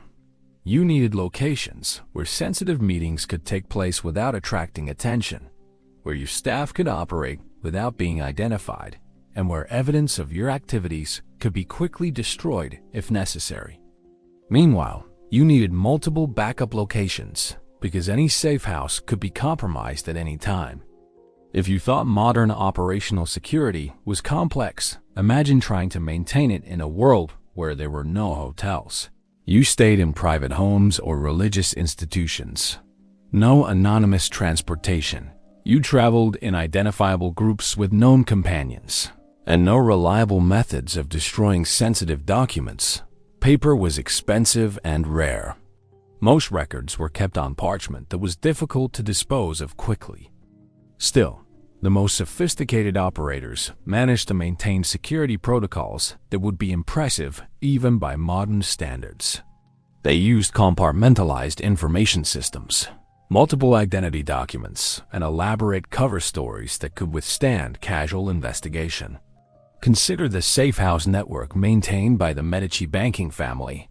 which served double duty as both financial institutions and operational bases for their entertainment services. These locations appeared to be simple banking offices, but included secure meeting rooms, hidden document storage, and emergency communication systems that allowed rapid coordination across multiple kingdoms. Of course, medieval procurers didn't have access to modern technology, but they were remarkably innovative in developing tools and techniques that served their operational needs. Some of these innovations were centuries ahead of their time, and others were so specific to their particular challenges that nothing similar exists in the modern world. Meanwhile, the most important technological innovation wasn't a device or a technique. It was the development of standardized procedures that could be reliably implemented across different kingdoms, languages, and cultural contexts. This was arguably more challenging than developing modern international business protocols, because there were no existing frameworks for cross-cultural standardization. Consider the development of what we might call diplomatic pouches, secure document delivery systems that used religious pilgrimage routes, merchant trade networks, and diplomatic correspondence to move sensitive information across long distances with reasonable security. These systems were so effective that some of them continued to be used for legitimate diplomatic purposes well into the Renaissance period.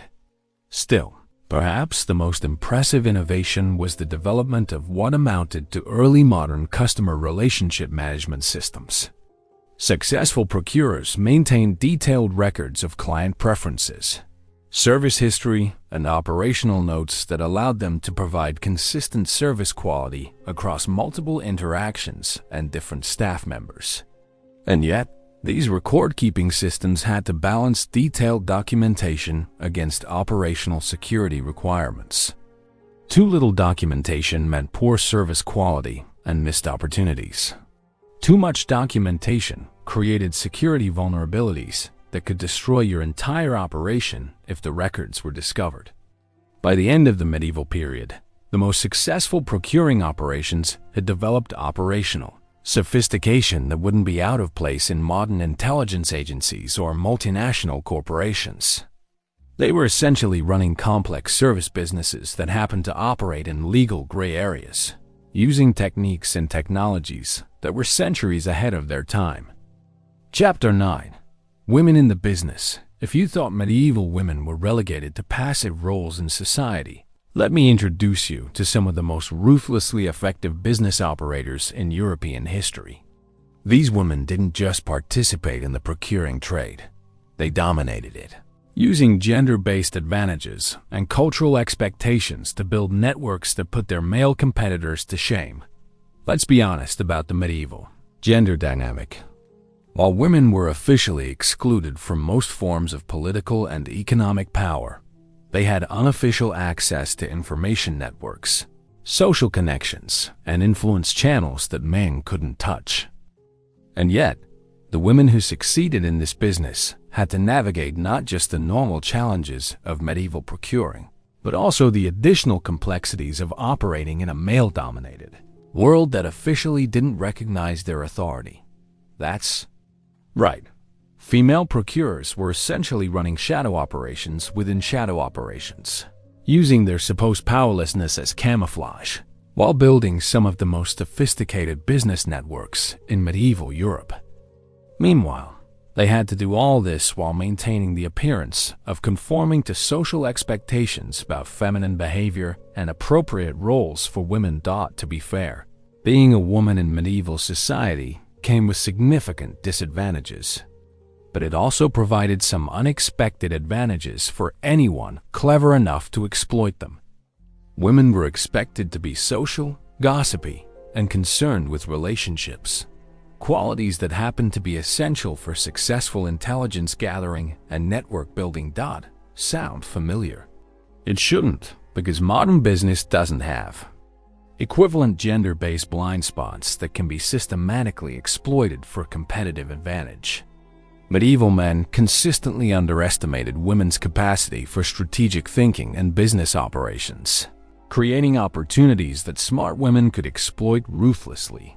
Consider how female procurers could operate in spaces that were completely inaccessible to men. Women's social gatherings, religious ceremonies, and domestic environments were areas where men had limited access and even less understanding of the social dynamics at play. Meanwhile, these were precisely the environments where the most valuable intelligence was often shared and the most important relationships were built.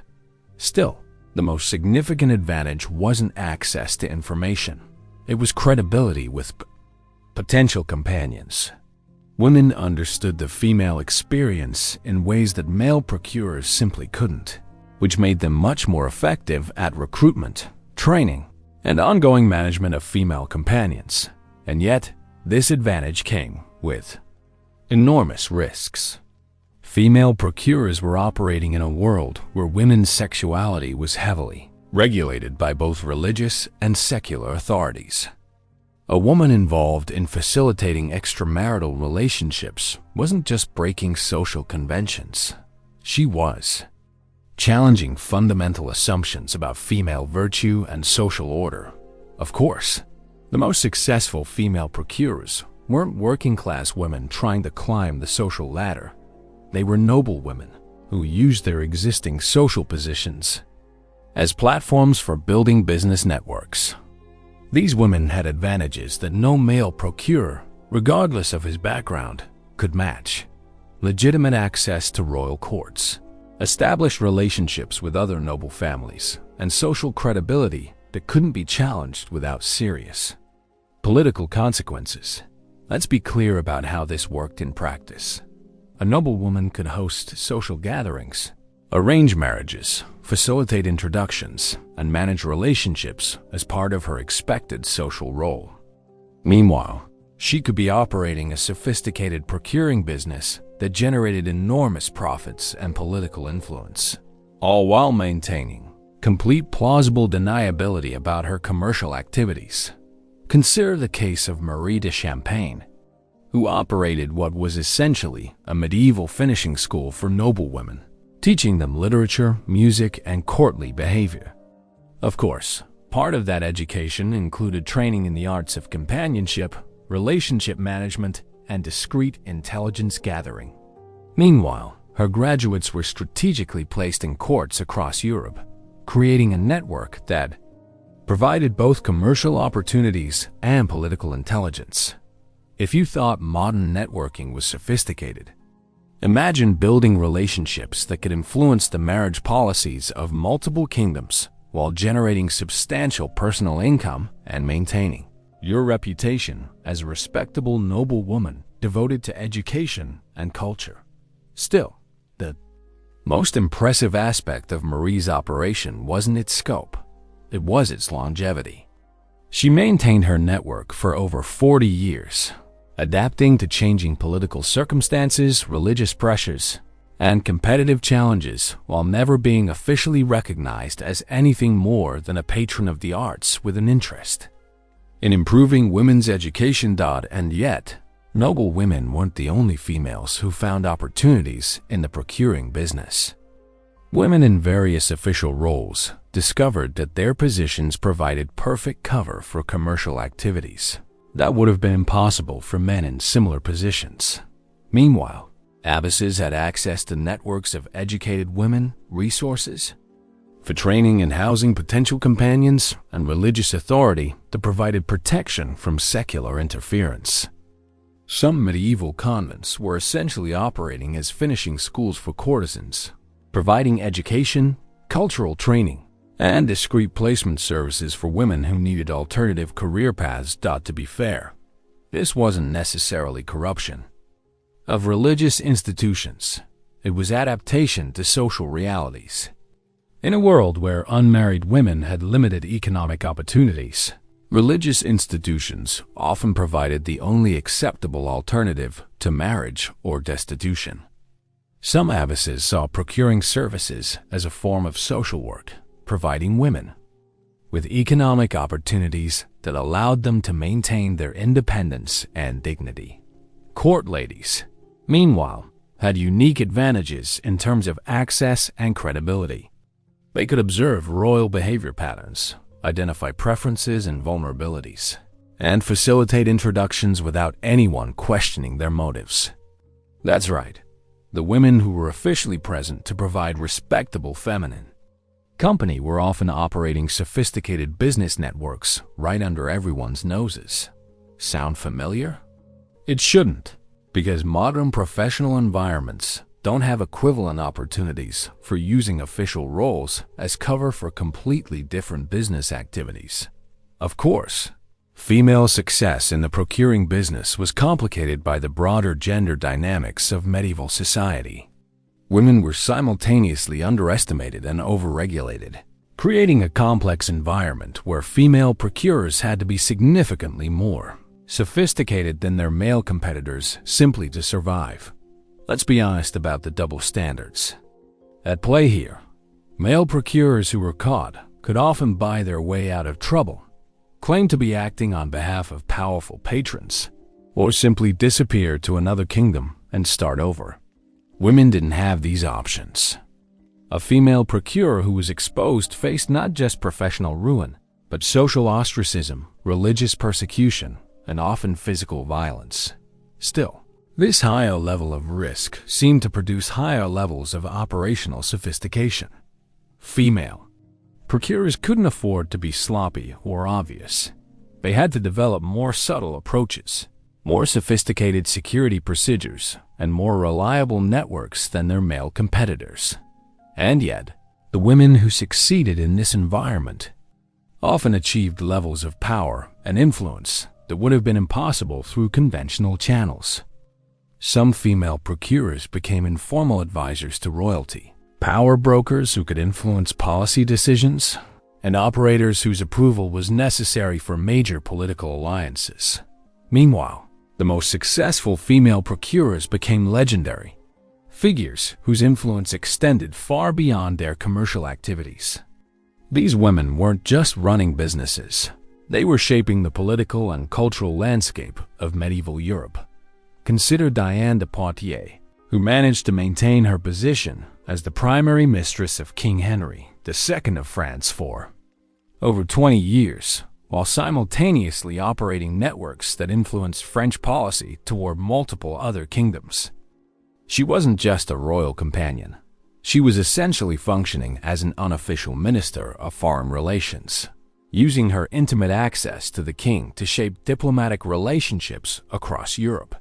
If you thought modern power networking was impressive, imagine maintaining intimate influence over a monarch for decades while using that position to build commercial and political networks that affected the balance of power between major European kingdoms.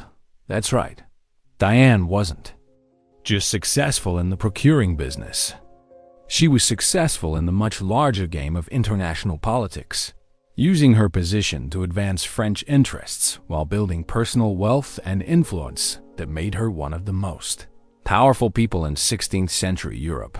Still, perhaps the most impressive aspect of her career wasn't her individual success.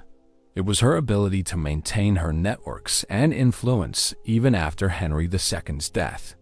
She had built relationships and information systems that were independent of her royal patron, allowing her to continue operating effectively even after losing her primary source of power.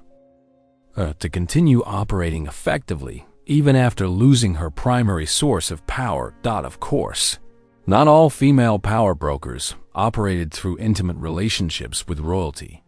Some built their influence through different channels entirely, using religious authority, economic resources, or family connections to create power bases that were independent of romantic relationships. By the end of the medieval period, some of the most sophisticated procuring networks in Europe were run by women who had managed to convert social disadvantages into competitive advantages, building businesses that outlasted multiple political changes and provided models for female entrepreneurship that wouldn't be formally recognized for several more centuries. Chapter 10. The Endgame. Let's be honest about one thing. In a profession where your primary job qualification was facilitating activities that most of society considered immoral, illegal, or treasonous, retirement planning wasn't exactly straightforward. You couldn't just put in your 30 years and expect a pension from the Royal Procurers Guild. That's right. If you were lucky enough to survive long enough to consider retirement, you had to figure out how to exit a business that officially didn't exist while protecting yourself from clients who might prefer that your knowledge of their activities died with you. Sound familiar? It shouldn't, because modern service industries don't typically require employees to plan for the possibility that their former clients might arrange their assassination to protect embarrassing secrets. And yet, for medieval procurers, developing a viable exit strategy was often more challenging than building the business in the first place. Meanwhile, the few operators who managed successful transitions out of the business had to reinvent themselves completely, often multiple times, while maintaining enough connections to protect themselves from former competitors and dissatisfied clients.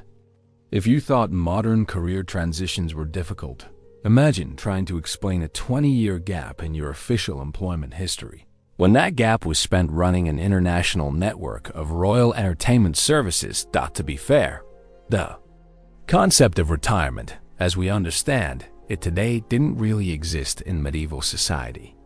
Most people worked until they died, were supported by family members, or ended up in religious institutions. But procurers faced additional challenges that made conventional retirement impossible, even by medieval standards. Consider the fundamental problem. Your entire career was built on maintaining secrets that could destroy kingdoms if revealed. Your former clients weren't going to be comfortable with you wandering around Europe with detailed knowledge of their personal preferences, political vulnerabilities, and family scandals. Meanwhile, your former competitors weren't going to forget decades of business rivalries just because you decided to retire.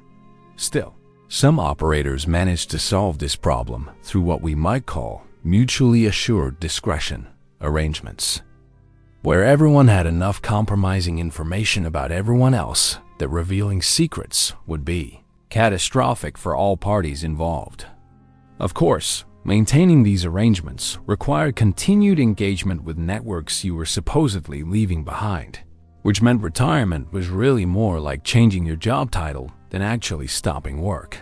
And yet, the most successful exit strategies often involved complete geographical relocation, usually to regions where your former clients and competitors had limited influence. Some retired procurers moved to distant kingdoms, others retreated to remote religious institutions, and a few managed to disappear entirely into merchant families or rural estates where their past couldn't follow them. Meanwhile, the procurers who managed successful retirements often did so by transitioning into related but more legitimate businesses. Marriage brokering, for instance, was essentially the same skill set applied to legal relationships. Some former procurers became highly successful matchmakers for noble families, using their understanding of personality types, political considerations, and relationship dynamics to arrange marriages that satisfied both personal and political requirements. Let's be clear about what made these transitions possible. The same skills that made someone successful at managing royal entertainment services: discretion, networking, understanding of human psychology, and ability to navigate complex social hierarchies were extremely valuable in legitimate businesses. The challenge was convincing respectable society to overlook your previous career choices. Consider the case of Isabella de' Medici, not to be confused with the more famous Isabella, who spent 15 years operating high-end companionship services across Italy before transitioning into what was essentially an early modern public relations business. She used her networks and reputation management skills to help noble families navigate scandals, arrange advantageous marriages, and maintain their social standing during political upheavals. If you thought modern career pivots were challenging, imagine trying to rebrand from international procurer of royal companions to respectable consultant for noble family reputation management while maintaining enough credibility to attract high-paying clients. Still, Isabella's success wasn't just about repackaging her skills. It was about timing her transition perfectly. She retired from procuring at the height of her success, before age or changing circumstances forced her out, and she had built enough legitimate relationships to support her new career direction.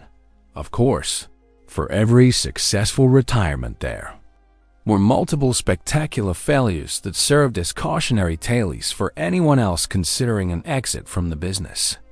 Some former procurers were eliminated by former clients who preferred permanent solutions to potential security problems. Others were destroyed by former competitors who saw retirement as an opportunity to settle old scores without fear of retaliation. That's right. Leaving the procuring business was often more dangerous than staying in it, because retirement meant giving up the networks, resources, and protection that had kept you alive during your active career. Meanwhile, you still had all the enemies and security vulnerabilities, but without the operational capacity to defend yourself effectively. And yet, perhaps the most tragic failures were the operators who tried to retire but couldn't resist the temptation to return to their former activities. The procuring business was enormously profitable, intellectually challenging, and emotionally addictive for people who enjoyed operating at the intersection of power, sexuality, and political intrigue. Consider the case of Francois de Lorraine, who successfully retired from procuring and spent 5 peaceful years managing a legitimate trading business. Then he was approached by a former client with a particularly challenging request involving a diplomatic marriage between 2 royal houses that despised each other. The intellectual challenge and potential profits were too tempting to resist. And within 6 months he was dead, killed by agents working for one of the royal families involved in the arrangement. Sound familiar? It shouldn't, because most modern careers don't involve the risk of assassination if you come out of retirement for one last job. Still, the most impressive exit strategies involved converting underground networks into legitimate political and economic influence. Some former procurers managed to transition their information networks into diplomatic services, their relationship management skills into political advising, and their operational security expertise into intelligence work for legitimate governments. Meanwhile, this transition required extraordinary skill at reinventing personal and professional identity. You had to convince legitimate authorities that your background made you valuable rather than dangerous, while maintaining enough of your former networks to be effective in your new role. Let's be honest about what this meant in practice. You were essentially asking kings and princes to hire you based on skills you developed while breaking their laws and undermining their authority. The fact that some operators managed this transition successfully is a testament to both their diplomatic abilities and the pragmatic nature of medieval politics. Consider how some former procurers became informal advisors to the same royal courts. They had previously served as entertainment providers. Their intimate knowledge of court dynamics, understanding of personality types, and experience with managing complex relationships made them valuable counselors, even though their expertise had been acquired through technically illegal activities. Of course, the long-term historical impact of medieval procuring networks extended far beyond the individual careers of the people involved. These networks contributed to the development of diplomatic protocols, intelligence gathering techniques, and cross-cultural communication methods that influenced European political development for centuries. If you thought modern international business networking was sophisticated, consider that many of the basic principles were developed by medieval procurers who needed to operate across multiple kingdoms, languages, and cultural contexts while maintaining security and effectiveness. Meanwhile, the relationship management techniques developed by procurers influenced everything from marriage negotiations between royal houses to trade agreements between merchant guilds. The skills required for managing complex, discrete relationships with powerful individuals turned out to be applicable to a wide range of diplomatic and commercial activities. Still, perhaps the most significant historical contribution was the development of what we might call early modern concepts of personal privacy and relationship autonomy. Procurers operated in the spaces between official social structures and individual desires, creating informal systems that allowed people to pursue relationships that weren't sanctioned by religious or secular authorities. And yet, when we look at medieval procuring networks from a modern perspective, what's most striking isn't how different they were from contemporary businesses, but how similar the fundamental challenges remain. The need to balance client satisfaction with operational security, the importance of networking and relationship management, the challenges of operating in regulatory gray areas. These are all familiar concerns for modern service businesses. Let's be clear about what we can learn from these historical examples. The medieval procurers who survived and prospered were the ones who understood that their business was ultimately about managing relationships, not just facilitating transactions. They succeeded by developing genuine expertise in human psychology, political dynamics, and cultural adaptation. To be fair, modern businesses operate in legal and ethical frameworks that make the extreme measures used by medieval procurers unnecessary and inappropriate. But the basic principles, understanding your clients, building reliable networks, managing risk effectively, and planning for long-term sustainability, remain relevant today. Sound familiar? It should, because human nature and the fundamental challenges of service businesses haven't changed as much as we might think. The technology has evolved, the legal frameworks have improved, and the social context has shifted dramatically. But the core challenges of understanding what people want and figuring out how to provide it safely and profitably remain remarkably consistent across centuries. By the end of the medieval period, the most successful procuring operations had evolved into something approaching modern service businesses, complete with sophisticated client management systems, international operations, and long-term strategic planning. They were essentially running complex relationship management companies that happened to operate outside the law, using techniques and strategies that wouldn't be out of place in contemporary business schools, if anyone was brave enough to use them as case studies. Let's be clear about what we've really been discussing here. The story of royal procurers in medieval Europe isn't just about sex, scandal, or even survival in a dangerous profession. It's about people who chose to operate at the most volatile intersection of human society, where power, desire, morality, and political necessity collided in ways that shaped the course of European history, often without anyone realizing it at the time. To be fair, most procurers probably didn't see themselves as historical figures or social pioneers. They were simply people trying to make their way in a world that offered limited opportunities for advancement, using skills they possessed to serve needs they recognized, navigating dangers they accepted as the price of their ambitions. But their collective impact was far more significant than their individual intentions. Think about what this profession reveals about medieval society. It shows us a world where official moral codes and actual human behavior existed in constant tension, where political systems depended on personal relationships that officially didn't exist, and where some of the most important historical developments grew out of private arrangements that were never meant to become public knowledge. Sound familiar?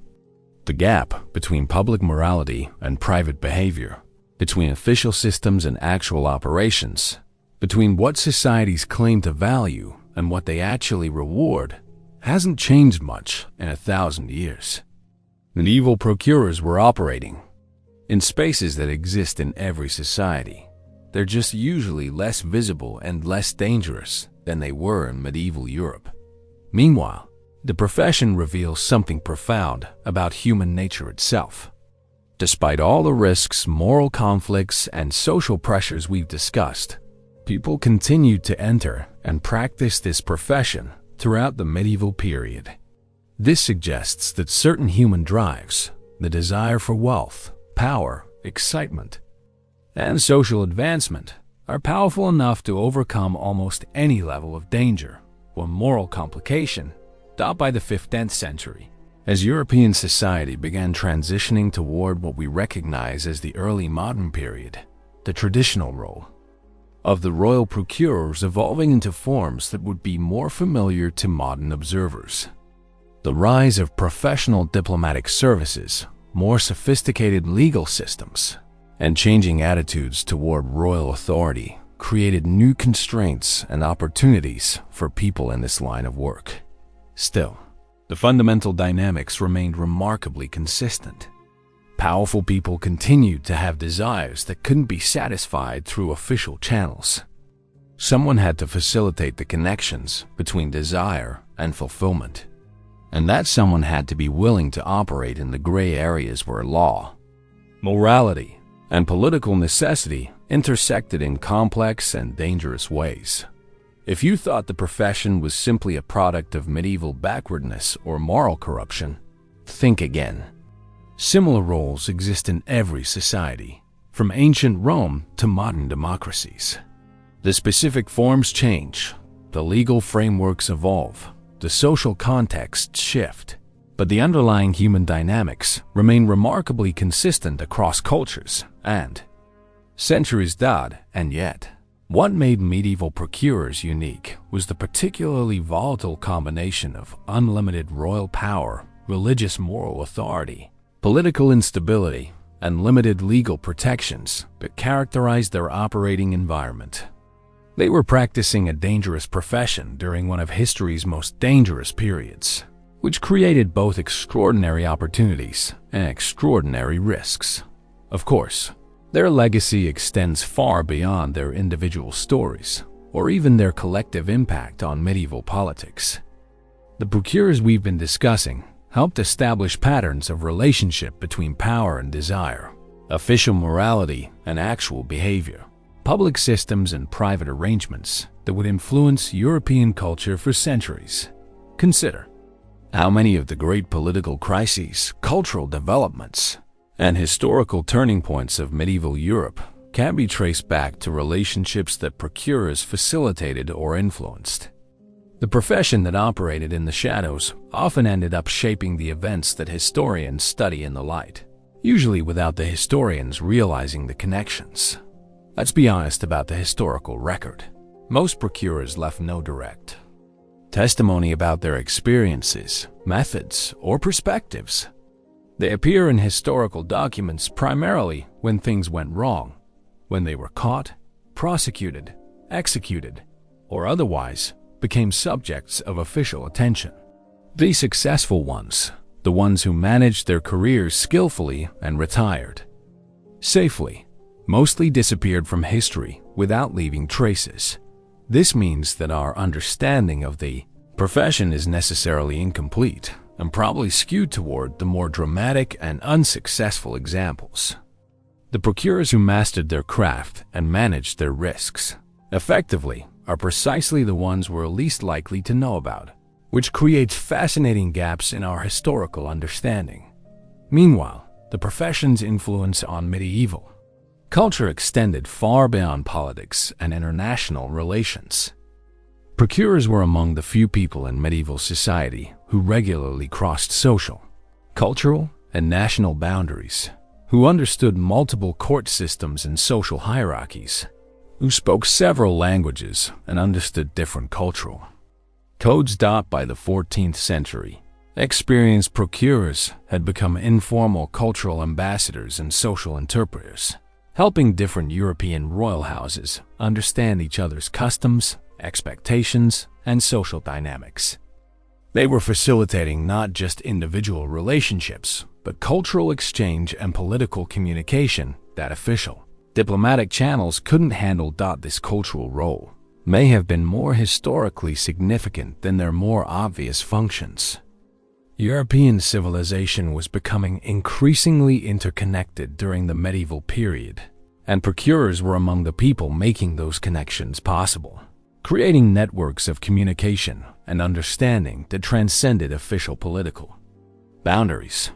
If you thought globalization was a modern phenomenon, consider that medieval procurers were already operating international networks, managing cross-cultural relationships and facilitating exchanges that helped create the cultural foundations of modern European civilization. They were among history's first global professionals, even if their job description would make modern HR departments faint. Still, perhaps their most important legacy was simply demonstrating that alternative social and economic arrangements were possible, even within highly restrictive official systems. Medieval society was often portrayed as rigidly hierarchical and morally uniform, but the success of royal procurers shows that there were always spaces for entrepreneurship, creativity, and social mobility. They were just more dangerous and morally ambiguous than conventional paths. And yet, the ultimate lesson of their stories might be about the prices people pay for operating outside conventional social systems. The procurers we've discussed achieved wealth, influence, and social position that would have been impossible through conventional means. But they paid for these achievements with isolation, constant danger, moral compromise, and often their lives dawdled by the late medieval period. As European society began developing more sophisticated legal systems, professional diplomatic services, and alternative paths for social advancement, the traditional role of the royal procurer was already beginning to evolve toward forms that would be less dangerous and more socially acceptable. But the fundamental human dynamics that created demand for their services, the gap between public morality and private desire, between official systems and actual human needs, between what societies claim to value and what powerful people actually want, these remained unchanged. Let's be clear about the ultimate historical significance here. Royal procurers in medieval Europe represent one of humanity's most extreme examples of entrepreneurial adaptation to dangerous social and political environments. They created professional systems, developed operational strategies, and managed complex risks in ways that would challenge modern business schools and special operations training programs. Of course, they also represent something darker about human nature and social systems, the willingness of individuals to exploit others for personal gain, the tendency of power to corrupt both those who hold it and those who serve it, and the human capacity for moral compromise when the rewards are sufficient and the alternatives are limited. Meanwhile, their stories remind us that history is always more complex, more human, and more morally ambiguous than official accounts suggest. The grand narratives of medieval politics and culture that we find in textbooks were shaped by countless individual decisions, private arrangements, and personal relationships that rarely made it into the official record but were no less important for being unofficial. If you thought this was just a story about sex and scandal in medieval Europe, think again. It's really a story about human nature, social systems, and the lengths people will go to when caught between their desires and their circumstances. The specific historical context was medieval Europe, but the fundamental human dynamics are timeless and universal. Still, what makes these particular stories so compelling is the way they reveal the human side of historical periods that are often portrayed in purely political or cultural terms. Behind every great medieval political crisis, cultural development, or historical turning point were individual human beings making personal decisions based on their own needs, fears, desires, and calculations. And yet, perhaps the most important lesson is simply that people in every historical period have found ways to pursue their desires and ambitions despite official restrictions, social pressures, and personal dangers. The forms change, the risks evolve, the specific contexts shift, but the underlying human drives remain remarkably consistent across centuries and cultures. By the time European society began transitioning toward the early modern period, the traditional role of the royal procurer was already evolving into forms that would be more familiar to modern observers. Professional diplomats, cultural attaches, social coordinators, and various forms of legitimate relationship facilitators who could operate within accepted legal and social frameworks. But even as the profession evolved and became more socially acceptable, it never entirely disappeared. There have always been, and probably always will be, people willing to facilitate connections between power and desire, official systems and actual human needs, public morality and private behavior. The specific forms change, but the fundamental dynamics persist. Let's be honest about what this tells us about human society generally. We create official systems, moral codes, and legal frameworks that are supposed to govern human behavior. But we also consistently create unofficial alternatives for people whose needs or desires can't be satisfied through official channels. Medieval procurers were just one particularly dramatic example of this universal human pattern. Meanwhile, their stories remind us that every society depends on people willing to operate in the gray areas, to take risks that others won't take, to manage contradictions that official systems can't resolve. These people are often marginal figures who leave little trace in official histories, but they're often crucial to understanding how societies actually function. Of course, the specific conditions that made medieval royal procurement so dangerous and dramatic, unlimited royal power, religious moral authority, political instability, primitive legal systems no longer exist in quite the same forms. But the underlying human needs that created demand for these services, and the personal qualities that enabled some people to meet those needs effectively, remain surprisingly consistent. If you've made it this far in our journey through the dangerous, complex, and often absurd world of medieval royal procurement, you've learned something important, not just about medieval history, but about human nature generally. We're complicated creatures who consistently create systems we can't live within, moral codes we can't follow completely, and official structures that require unofficial alternatives to function effectively. That's right, the story of medieval royal procurers is ultimately a story about all of us, about the eternal human struggle between our desires and our systems, our appetites and our moralities, our individual needs, and our collective arrangements. The medieval period just happened to make these contradictions more visible, more dangerous, and more dramatically entertaining than they usually are. And yet, as we've seen throughout this exploration, the people who chose to operate at these volatile intersections weren't monsters or aberrations. They were recognizably human individuals, making calculated decisions about how to survive and prosper in challenging circumstances, using whatever skills and opportunities were available to them. Meanwhile, the societies that both created and destroyed them weren't fundamentally different from our own.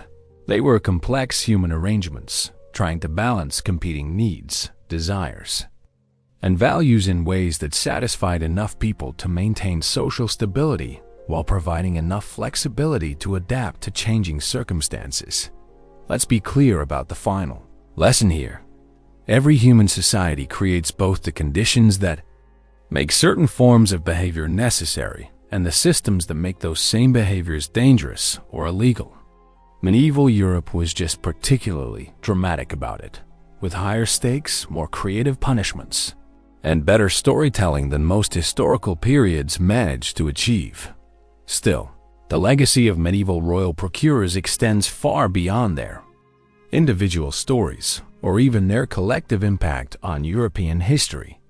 They represent one of humanity's most extreme examples of the entrepreneurial spirit, the willingness to take enormous risks for potentially enormous rewards, and the human capacity to find creative solutions to seemingly impossible problems. Of course, they also represent some of the darker aspects of human nature and social organization, the willingness to exploit others, the corruption that comes with proximity to unlimited power, and the moral compromises that people make when the alternatives seem even worse. But perhaps most importantly, they remind us that history is always more human, more complex, and more morally ambiguous than official accounts suggest. The grand narratives we construct about past civilizations are built on countless individual stories of people trying to make their way in the world with whatever resources and opportunities were available to them. And in the end, that's perhaps the most universal lesson of all. Whether you're a medieval royal procurer or a modern professional trying to navigate contemporary challenges, success ultimately comes down to understanding human nature, managing complex relationships, adapting to changing circumstances, and finding ways to create value in whatever environment you happen to find yourself operating within. The specific historical context changes, but the fundamental human dynamics remain remarkably consistent across centuries and cultures. Medieval royal procurers may seem like exotic historical figures, but their stories reveal timeless truths about ambition, survival, morality, and the eternal human struggle to balance desire with necessity in an often dangerous and always complicated world. Thank you for joining me on this journey through one of history's most fascinating and dangerous professions. Like and subscribe if you enjoyed this deep dive into the shadows of medieval history, and let me know in the comments what other historical topics you'd like to explore. Until next time, remember, every society creates both the problems and the solutions that define its character, and understanding how people navigated these challenges in the past can help us better understand the challenges we face today.